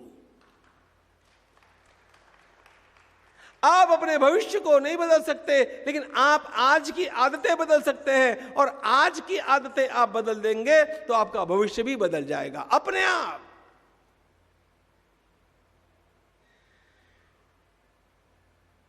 इन अच्छी आदतों को अपने जीवन में हम लावें, और वे अच्छी आदतें कैसी हो, इसकी दो कसौटियां। 2 भगवद गीता का अंतिम श्लोक जरा ध्यान रखना, यत्र योगेश्वर कृष्ण यत्र पार्थो धनुर्धरः तत्र श्रीर विजयो भूतिर ध्रुवा नीतिर मतिर्मम। इसका सीधा अर्थ होता है, संजय ने प्रश्न पूछा, गलती हो गई, धृतराष्ट्र ने प्रश्न पूछा संजय से कि संजय ये बताओ कौन जीतेगा, कौन जीतेगा? युद्ध भी आरंभ होना है।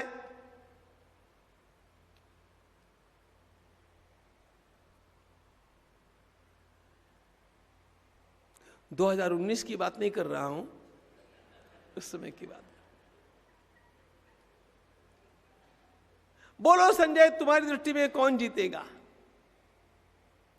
संजय ने इतना सुंदर उत्तर दिया। ज्ञानेश्वर महाराज कहते हैं, सारी गीता में मुझे यह श्लोक अत्यंत प्रिय है, क्योंकि गीता के कलशाध्याय 18वें अध्याय का यह अंतिम श्लोक तो मुझे भगवत गीता के मंदिर के ऊपर फहराने वाले ध्वज के समान लगता है। क्या है श्लोक? यत्र योगेश्वर कृष्ण यत्र पार्थो धनुर्धरः तत्र श्रीर विजयो भूतिर Dhruva नीतिर मतिर्मम।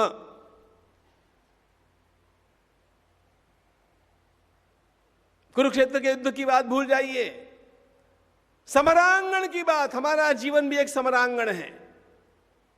We have got to fight. रात्रंदिन नामा युद्धाचा प्रसंग अंतर्बाह्य जग आणि मन।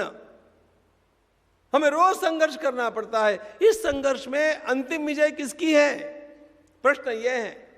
और संजय का उत्तर है,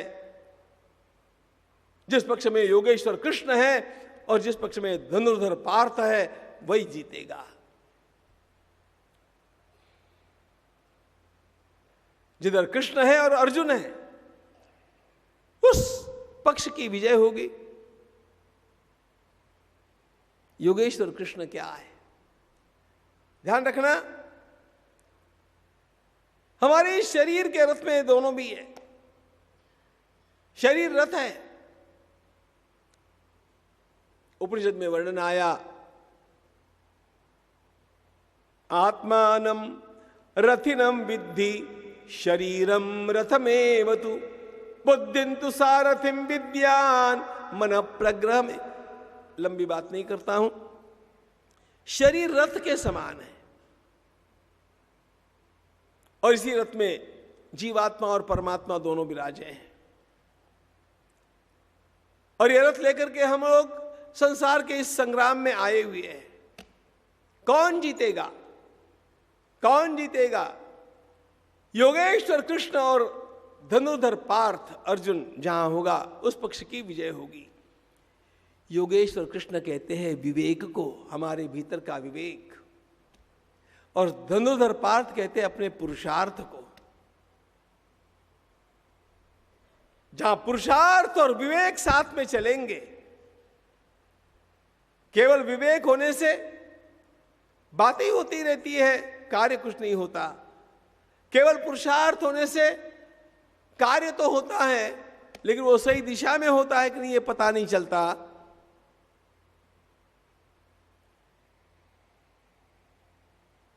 विवेक और पुरुषार्थ दोनों मिलकर के जब साथ में चलते हैं, मैं पराक्रम तो करूंगा, प्रयास तो करूंगा, लेकिन विवेक के अधीन रह करके करूंगा। और मेरा विवेक मुझे केवल चिंतन तक सीमित नहीं रखेगा, वह पुरुषार्थ में परिणत होगा। जिसके भीतर शुद्ध बुद्धि का जागरण है और रोज जो प्रयास कर रहा है, खट रहा है शुद्ध बुद्धि के साथ, जीवन के संग्राम में वह सफल होकर के रहेगा। आज की भाषा में बोलूं तो योगेश्वर कृष्ण ब्रेन फिटनेस और धनुर्धर पार्थ अर्जुन बॉडी फिटनेस। जीवन के संग्राम में जीतना है तो इतने सारे मंत्रों का चिंतन तो करते रहना, लेकिन अपने शरीर को भी स्वस्थ रखना। Body fitness is most essential and at the same time brain fitness. Brain fit है तो कृष्ण जागृत है, और बॉडी ठीक है आपकी तो आपका योद्धा अर्जुन भी सिद्ध है। और यदि कृष्ण और अर्जुन दोनों इस रथ में बैठ करके इसको चलाएंगे तो जीवन के संग्राम में आप सफल होकर के अवश्य रहेंगे। यही भगवान श्री कृष्ण के द्वारा दिए गए मंत्र है, जिसका थोड़ा सा चिंतन आपके सामने रखा। आज हम लोगों ने व्यक्तिगत जीवन की सफलता का विचार किया, हमारे सारे परिवार को कैसे संवारा जाना चाहिए, परिवार किस प्रकार सुखी समृद्ध सफल होकर के रहे, इसका चिंतन कल करेंगे। धन्यवाद।